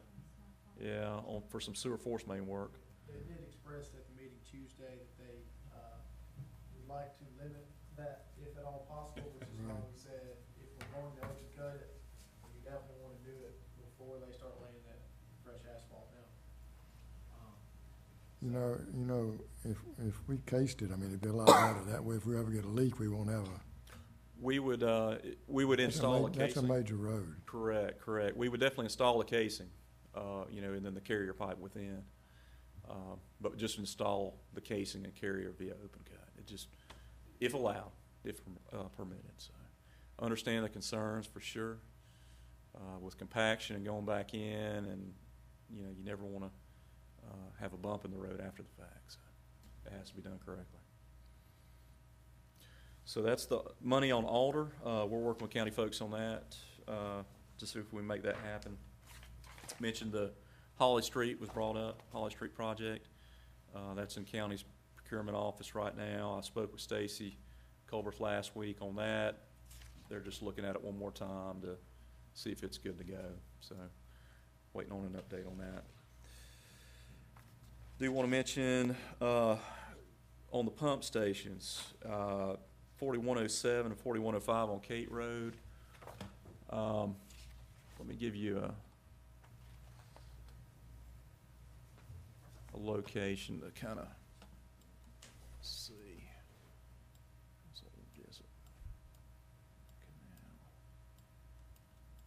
Kate Road. All right.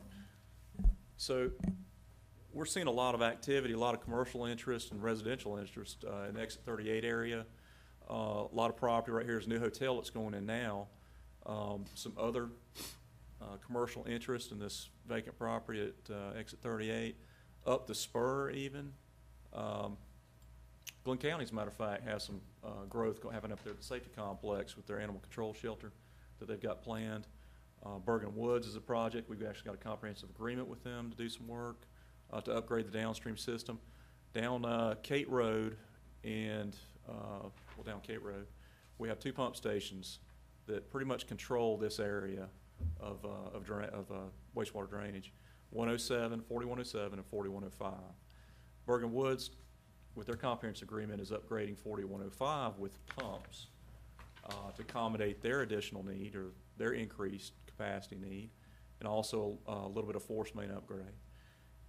We also hope to cooperate with them to upgrade their force main from their need of a 4-inch up to an 8-inch. We're evaluating that. But kind of the bad news in this area is with that pump upgrade at 4105, we've gotten about all the goodie we can out of pump upgrades. And it's called out in the, even in the master plan as far back as 2015 or so, it was identified that force main, I believe it's an 8-inch now, needs to be upgraded to a 12-inch. So in other words, we're backed up. The next step of capacity upgrade is a force main replacement. And that's a fairly lengthy force main. It runs from 105, which is the neighborhood of the school down here, down to 36, down off of Old Jessup Road, and pump station 36 being a part of our SPLOST project upgrade. So that's kind of some vague upfront detail or information on that station, but there's more coming on that as we investigate. I just want to make the board aware there's a lot of development and a lot of stuff coming upstream from there. I was on the phone a good bit with a gentleman that has property that's marketed up at exit 38 right now, and of course he's concerned about his marketability if there's any issues with capacity down. He's on they're on the west side of 95, right? He is. This property where the old steakhouse was, and there's actually a La Quinta Inn, that's the new hotel that's going in, this property right here. And we don't have the capacity to meet the requirements there? We're, with the Bergen Woods upgrade, they actually, and then the other stuff we know about is coming upstream with the Glynn County project and everything. That system is really topped out for the need that he needs for another hotel coming on. It would require a capacity upgrade the way it's looking now. Okay, the way the approval process is working now with the county, do they take into account the fact that we're starting to run out? In the review process?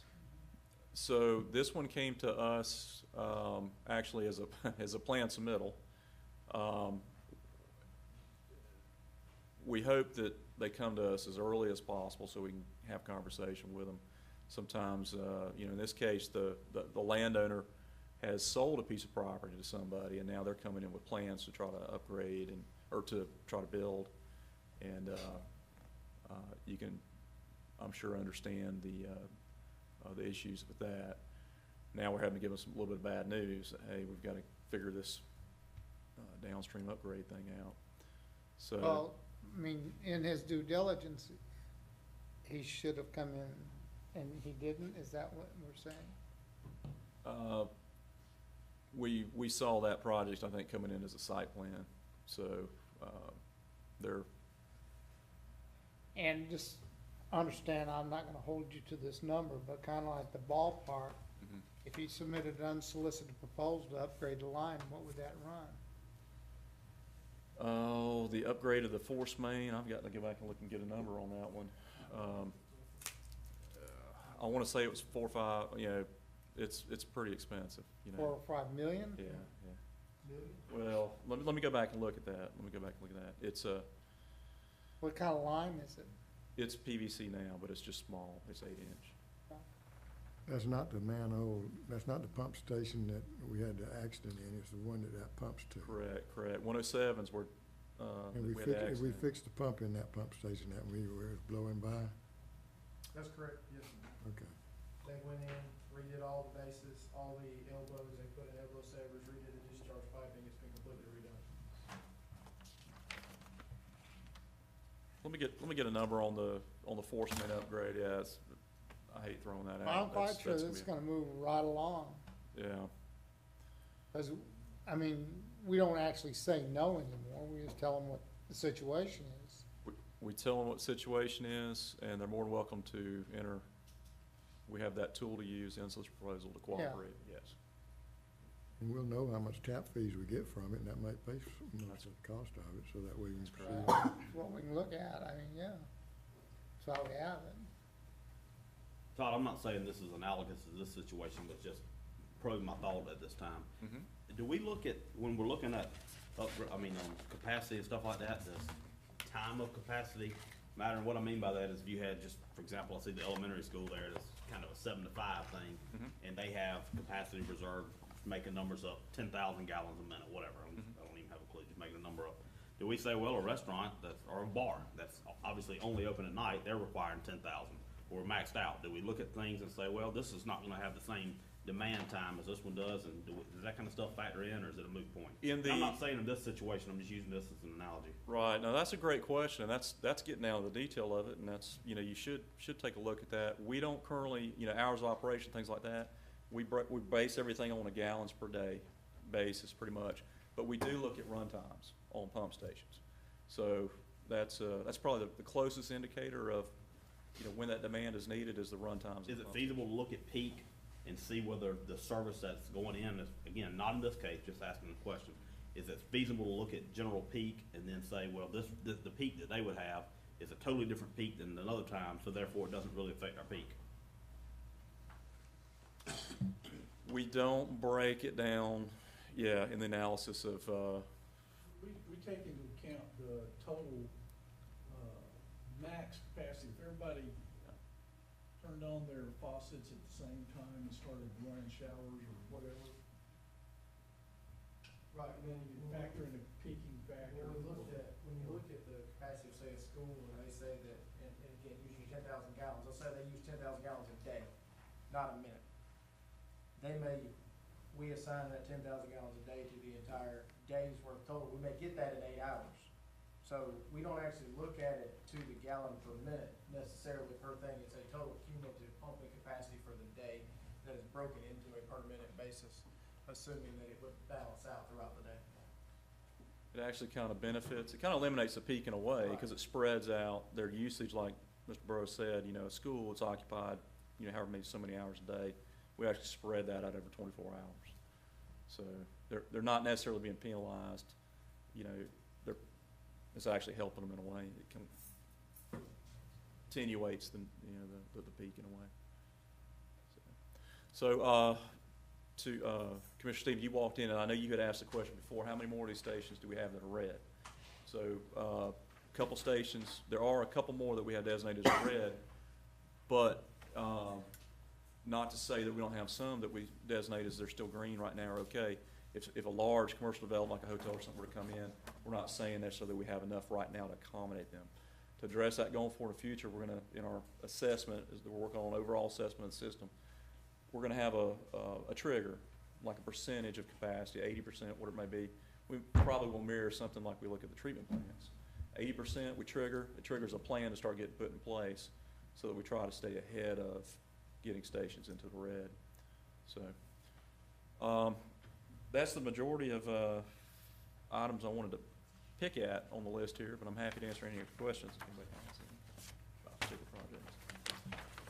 projects. I got one question, Yes, sir. the, Magnolia Park, Yes. any update on that? Improvements, we talking with the city? We are told that the design, the engineering design plans are, or the design of the engineering plans is in process. So I think we've given all the feedback, back at this point.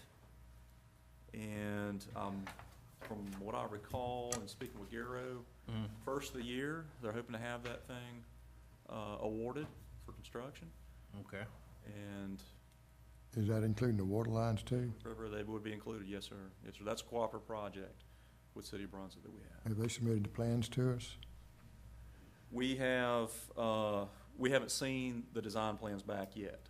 We haven't seen those back yet. We provided markups on the survey. What they did is they went out first, they got the locates, detailed, utility locates done, survey, and, that's what we've got. We've already given all our comments and markups back to them. It's back in their engineers' hands for final. And we're putting in 6-inch lines where they got 6-inch lines if we don't need an 8-inch line, right? We're downsizing where possible, yes, sir. Yes, sir. It's not gonna be universal. It's not Right. universal 8-inch everywhere, correct? And we're out of the pavement wherever possible too. Yes, sir. Oh, absolutely, absolutely. Okay, thanks. Thank you. In compliment to that project, L Street. So we've met, gave them final, very similar report on that one. giving final markups and revisions. We met with Garrow and EMC down at their office last week, went over the plans one last time, and I think they're good to go there. They're making the final revisions. You should see a final design coming up pretty quick, I believe. So that's going to be another great project. Okay, thanks. Yes, sir. Anything else? Okay, thank you. Very much.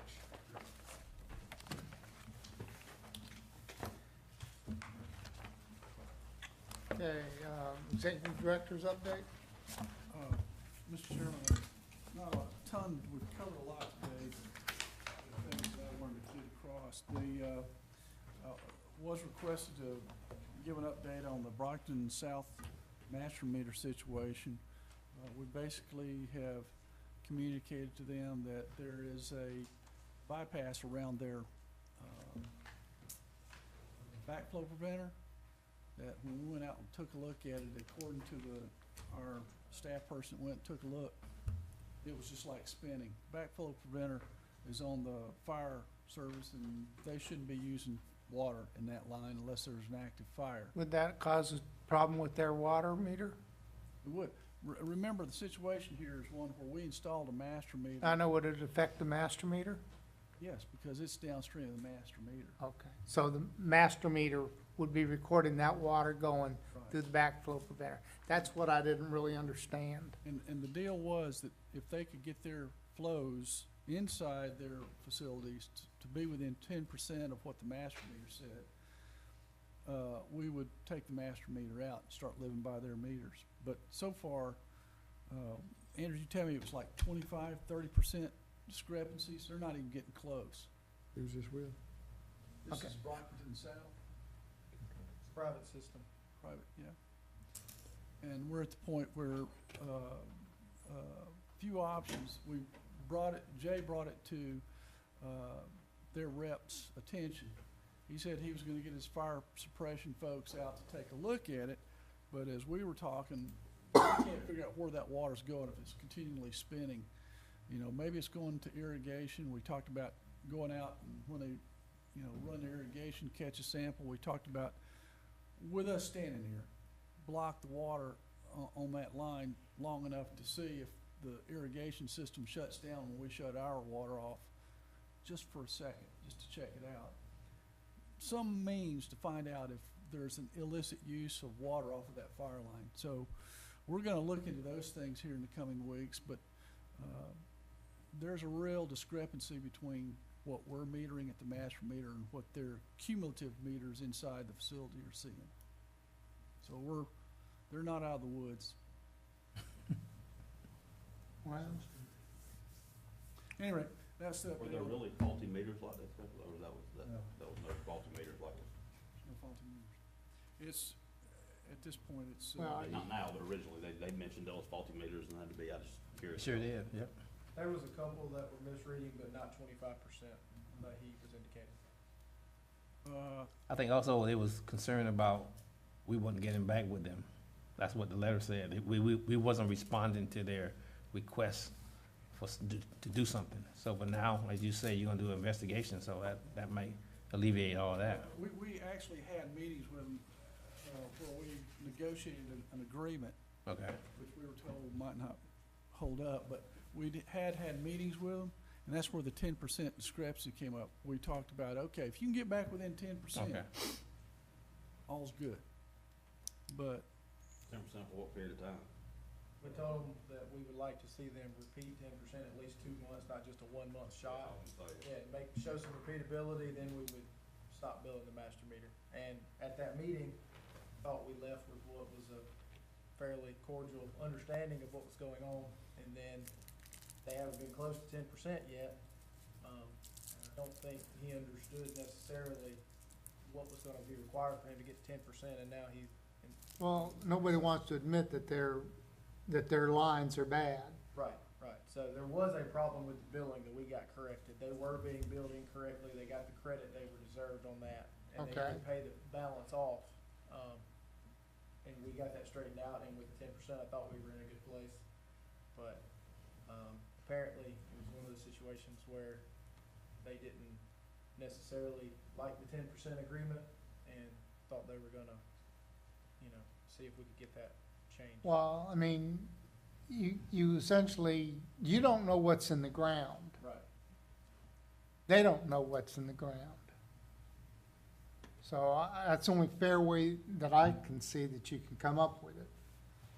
Yeah, so, it's just, I think that the cost, and I will say, for their purposes, if they do have significant, if it's not an illicit connection, they do have significant water leaks that are causing this issue, it is probably cheaper for them to continue to pay us for the water than it would be to fix their system. Once we remove the master meter and we're only looking at the individual meters out there, does that mean we've assumed responsibility of all the pipes that are between the old master meter and the? We don't assume responsibility, but we would not be billing for the water loss that occurs on their pipes. Right, but I mean, I guess in my mind, I typically think, well, joint water sewer handles it up to the meter, and then I'm, as a homeowner, I'm responsible from the meter to the house. So in this, do what? Go ahead. In this case, I didn't know if that would, you know, maybe that's an erroneous assumption.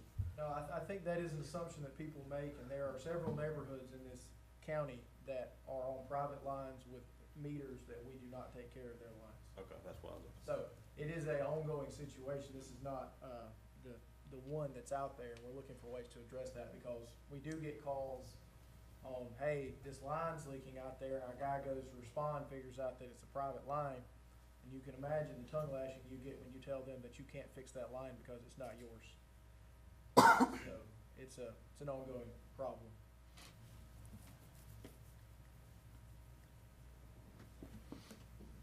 I always say they made the best decision at the time when they put it in.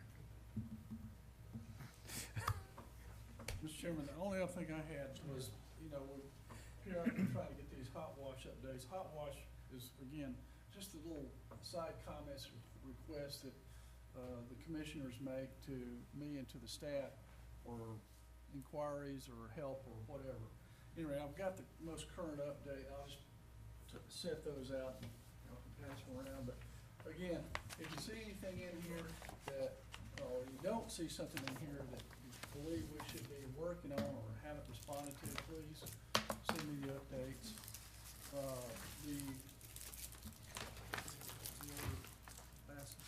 That's it for today. Well, what about those drawings out there? You know, Oh, I'm sorry, explain those? that was part of it. Basically, what we've got here, these are the drawings you questioned, Mr. Turnbull. Maybe somebody needs to pull them up here so you can see them.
Couple purposes in these drawings. Mr. Turnbull asked me to get together drawings that showed our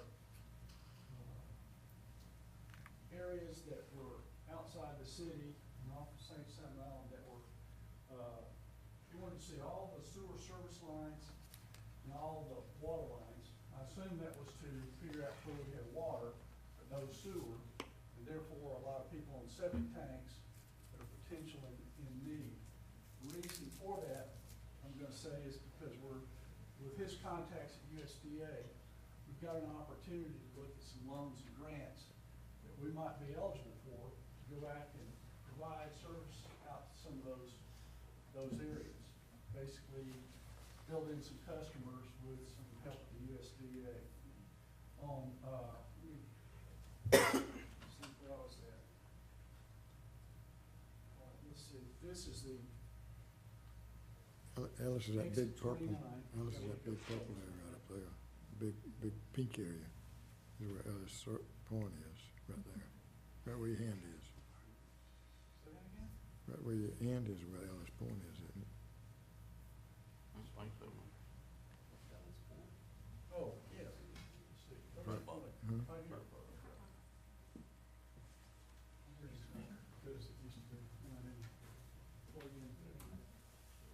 But you can see there's some large areas that we have that have plenty of water in the blue lines. Y'all are gonna have to probably walk through and come by and get a closer look, because this just couldn't get it big enough and blown out enough. Versus the sewer lines, which are in green. You see there's blue lined areas with no green lines in the same areas. And the same thing is true now. There's another opportunity we've got coming. The city BGDR grants that we've talked about in here. We've been talking to the folks at the Department of Community Affairs in Atlanta. And there's this particular set of grants is related to Hurricane Irma. They picked out 3 zip codes that are gonna be vying for 2 pockets of money out of that stuff. One's gonna be a remediation, and one's gonna be a resiliency. But 31,520, which is predominantly the city, but there are county areas in that zip code, are gonna be basically plugging into projects that they want, and what I'm told they want is things to help housing and housing resilience. To my way of thinking, again, this is another opportunity to address folks that are on septic tank. The complaints we've seen when people have been in here, Ms. Renee, when she was in here several years ago from the Ellis Point area, she talked about to us the fact that every time it rains hard, they don't have bathrooms. They can't, their septic tanks don't work. I'm guessing that it's going in their yards, those kind of things. Well, they're not by themselves. And if we could get a big chunk of that money and go back and address the stuff in the city and in the fringe areas of 3170 where we have these opportunities, we could do a lot of building. In some areas, we have opportunity to, we're within the 500 feet, so it'd be relatively easy to get it back to our system. Other areas are not so much, but depending on how much money we were to be able to get, we might be able to run backbone infrastructure if there was enough good customer situations to go out and reach out. Now, the thing we've got to keep in mind on those CDBG-DR grants is that the city and the county have to put in for those. We're going to be riding their coattails, and we want to make sure that we coordinate with the needs they have on those funds, and make sure we're not in conflict with what they're trying to get done. So I think that's something we're all, and I think some of the work that Jonathan Roberts was thinking about, he was going to be bringing that to the table. But again, the email I sent out to y'all this week indicated the fact that those have got to be solicited competitively. We can't just hire help just because we want them, because it's federal money. As Commissioner Trumpsey said, you've got to have, if you're going to do engineering work, you've got to have at least 10 people you send this stuff out, your RFP out to. If you're going to do grant writing, you got to send it out to at least 7. I'm figuring you're going to have to do engineering and grant writing under the same team, in my mind. So you might as well send it out to 10 entities for both. Okay. Let me ask you this. I'm kind of keep looking for quick wins, and I understand what we're trying to do with the grant writing and everything. But there are, like Ellis Point, I mean, not Ellis, Epworth Acres is not here. And it seems like to me that we need to get our hands together on how would we give service in an area, and how would we entice those people that live in those service areas, primarily residential, to want to get that service at the least cost to us. Because we have the tap fee amount, and if we weigh each one doing the tap fee, how much of our cost in a particular area could be offset by the tap fee that we would charge the individual homeowner. I understand that some people think it ought to be free, but I'm not sure that I'm in agreement with that at this point. I mean, my response, and I think some of us may have talked about that before, is whatever the average cost per home in the neighborhood is, you know, whatever, depending on what technology you have, what you have to do to get them serviced. We just forgive the debt fee and take that off the top. I mean, not the debt fee, the tap fee for sewer, take that off the top and allow it to, you know, just pay the balance, unless we happen to have. Well, I mean, that's what I kind of looked at it from a different perspective. I'm saying if it's 100 homes, well, you know, 100 times 6,800, you know, give us the money that we need to put it. That's if you get water and sewer tap fees. Yeah. Yeah, I would put it towards it, but I'm just saying, whatever the ultimate project cost is for doing a neighborhood, divide it by the number of parcels or Well, properties. I guess where I'm headed is we need a financial model to kind of look at stuff as to how we can serve the community, at the same time, not unfairly burden our ratepayers with debt or anything, or have to wait for capital improvement funds to, because it would be an expansion. But What would you be applying their tap fees directly to? that's correct. I think we as a commission need to set some kind of sewer and water extension policy, where it's written out, when it's feasible, and if not, when they might have to contribute. But it needs to be reasonable. I mean, obviously, it depends on how many people are gonna be served and everything else too, so. I mean, my experience with doing that in the past was, is twofold. I know that when we did,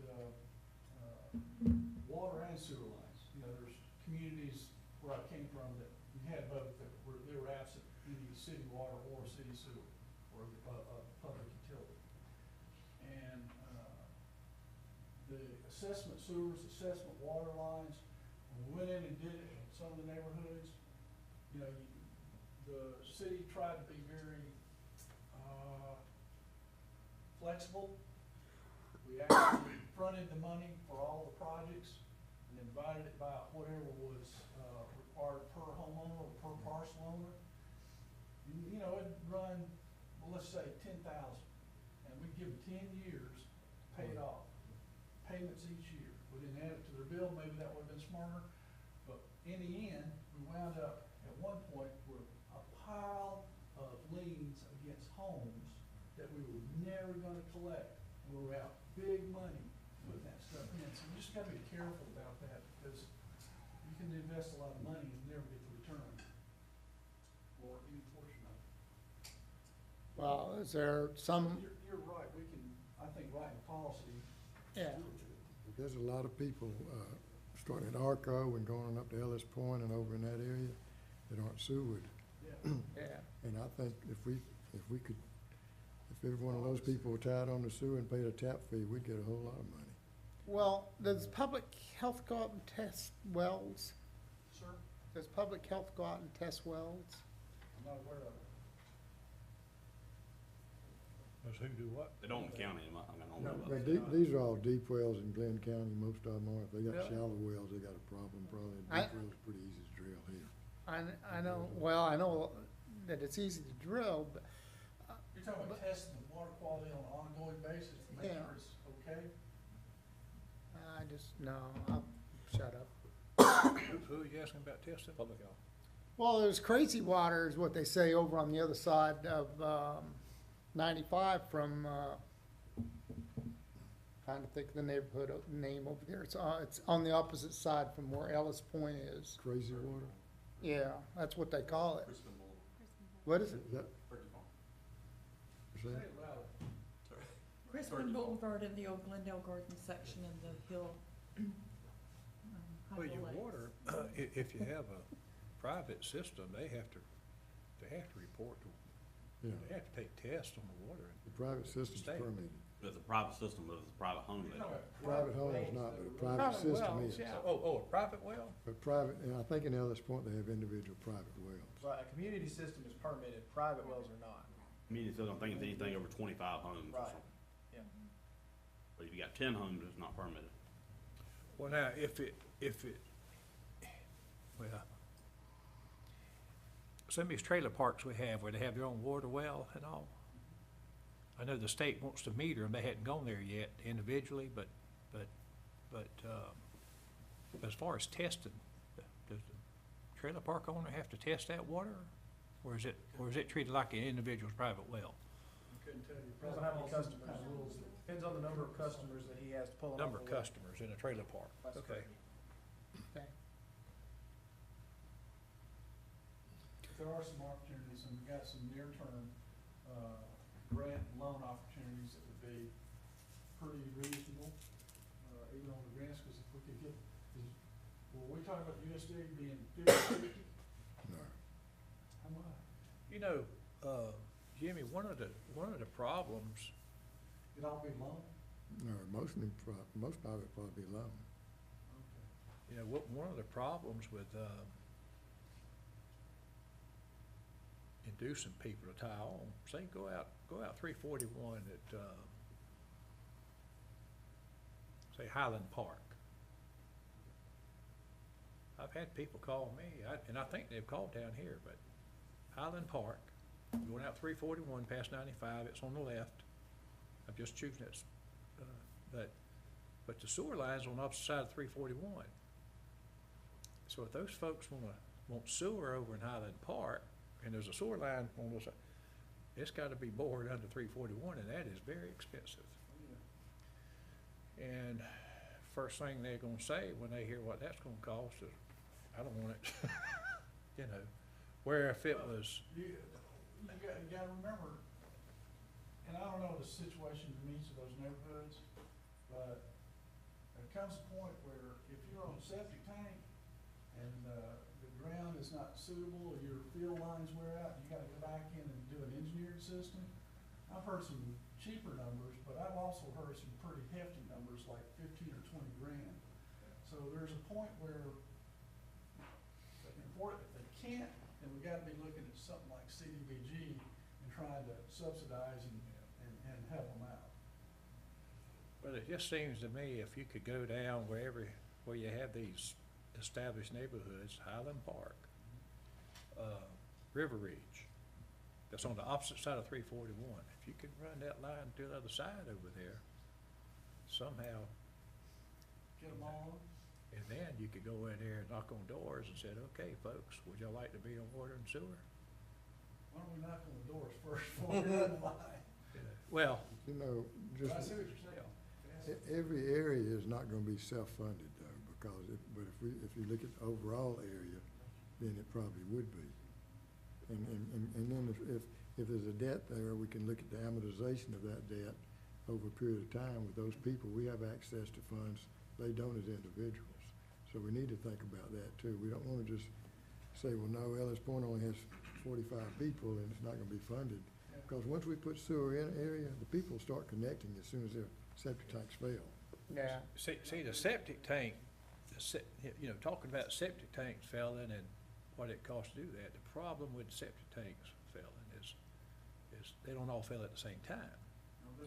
So you're one person in the neighborhood, and you're saying, you know, maybe I need to get on sewer, okay? And everybody else septic tank's okay, and they're not faced with spending $12,000, they're going, Not yet. I don't want no part of it. I'm okay, and it happens like one, and then another one over time, and I'll say it's this, just, though. I mean, they're not driven, the economics of it doesn't, No, it it's just not- doesn't drive them to our front door, you know. I understand what you're saying. I would think though that if I had sewer rather than a septic tank, my home it would add value to my home, whether I would benefit from it or my heirs. But if I turned around and sold a house that had a septic tank, and turned around and sell that house with the sewer already hooked up, Let me tell you, not everybody asks the question, but I would. let me tell you,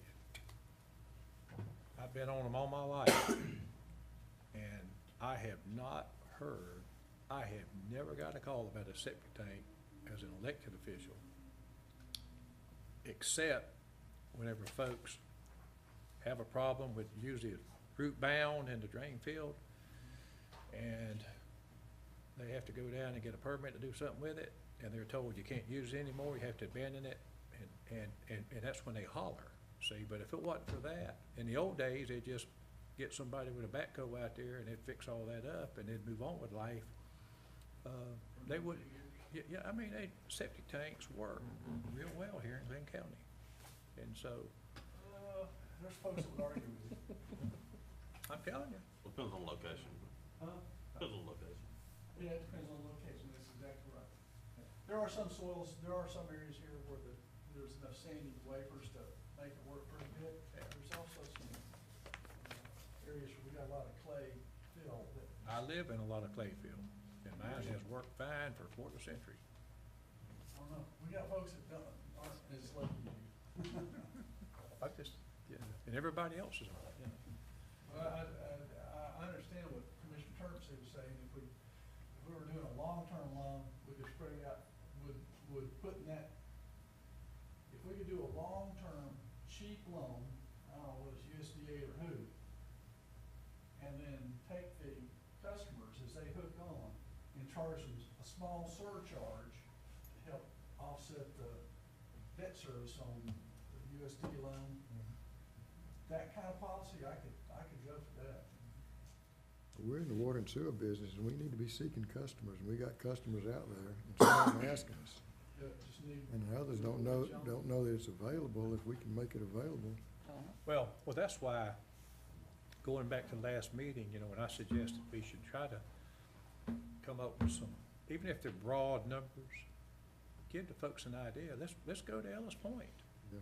Let's go out there, and whether we mail them something or however we do it, and tell them we want to know, would you be willing to hook up the joint water and sewer, you know, within this kind of a price range? That's already on there, I think that's all it said, that we're currently doing that. Ms. Reba Renee is taking account of those in need. She was supposed to, but she has not responded that's been weeks and weeks. Oh, that's not one of our team members? Yeah. We need to probably contract that out, and I think I've said. I was just about to ask, is that something we could spend Yeah, some you money on? contract it out, and I think you could use part of the expansion dollars to use it with capital improvement fund. Yeah, let's find out, let's find out in one neighborhood, which is, they probably got a little bit of everything out And- there. They probably got some sandy areas, and they got some areas with a lot of clay in it. Yeah. And so, It would not be too expensive to estimate what it's gonna cost to put sewer in there. Well, I think you have to give them a price range kind of thing. Would you consider it if it was free, they'd all go yes, but, you know, different price points, maybe. You know, you have to structure the thing. I think you ought to call AWA and see if anybody's ever done something like that, or It's not a good GWA. idea. who's that? American Water Works Association, Association. and then Georgia Water Works. They're the actual sewer guys. I think it's worthy. Yeah, I like Reba Renee, but I'd like to hear from a lot more people out here. I just assumed she was our team member when it said that she's taking the community account, so that's one of our team members. Jimmy, we can get E1 to give us an estimate, and Orenco too, for those two types of systems. Yeah. Just by calling them up and asking them to come Yeah, down. just send them a map. And they'll give us, and they'll give us a good estimate on it. Yeah, they both wanna get in here. I mean, they'll be, and that wouldn't cost anything, that would have us a number to look at. Jimmy, I think what I would do, Ellis Point, well, up on the northeast corner of it, you have Anderson Estates. Then you have coming down south on 341, you have some businesses and all that's, I mean, that's really not Ellis Point. But I think what I would do, if you're gonna contract with somebody, tell them everything from 341, from Yellow Bluff Creek, you know, if they take from Yellow Bluff Creek, 341 all the way down to 303, and then 303 all the way to the far end of Ellis Point, and all that back up, you know, because you've got a, I don't know what you call that, there's a little neighborhood on 303 on this southeast end. It's not Ellis Point, but it's just, if you look at a map, you'll see it's all part of it. Picket Lane. And all those are potential customers. But anyhow, 341, 303, and everything. When we get through, come up here. Yeah. We got a pen. Yeah. Got anything else? No, sir. I can't remember anything. You remember anything I didn't? I don't have anything else. But Any you can keep commissioner- those maps here so we can look at them later on, won't you? Yeah, I'll leave my, just leave 'em right here. Commissioners? Have we made any, progress with getting, Georgia Power to do a rate analysis and see, make sure? That's been done. They changed one account. It was one account that was a very, sorry, you can't see. It might be, I mean, it's 3 pages. it is. They went through all our, they changed one structure, it was one of the very low dollar things. We did get the tax credit refund thing that they gave all the customers.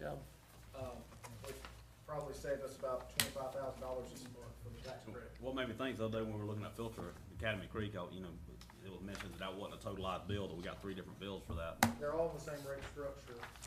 I was just wondering if we totalize those bills, would that move us to an RFP account or something different? But you've already had Georgia Power looking at it, I'm sure they'd call that, so.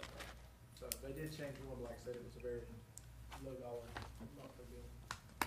Thank you. Anything else? There's no further business, meeting is adjourned.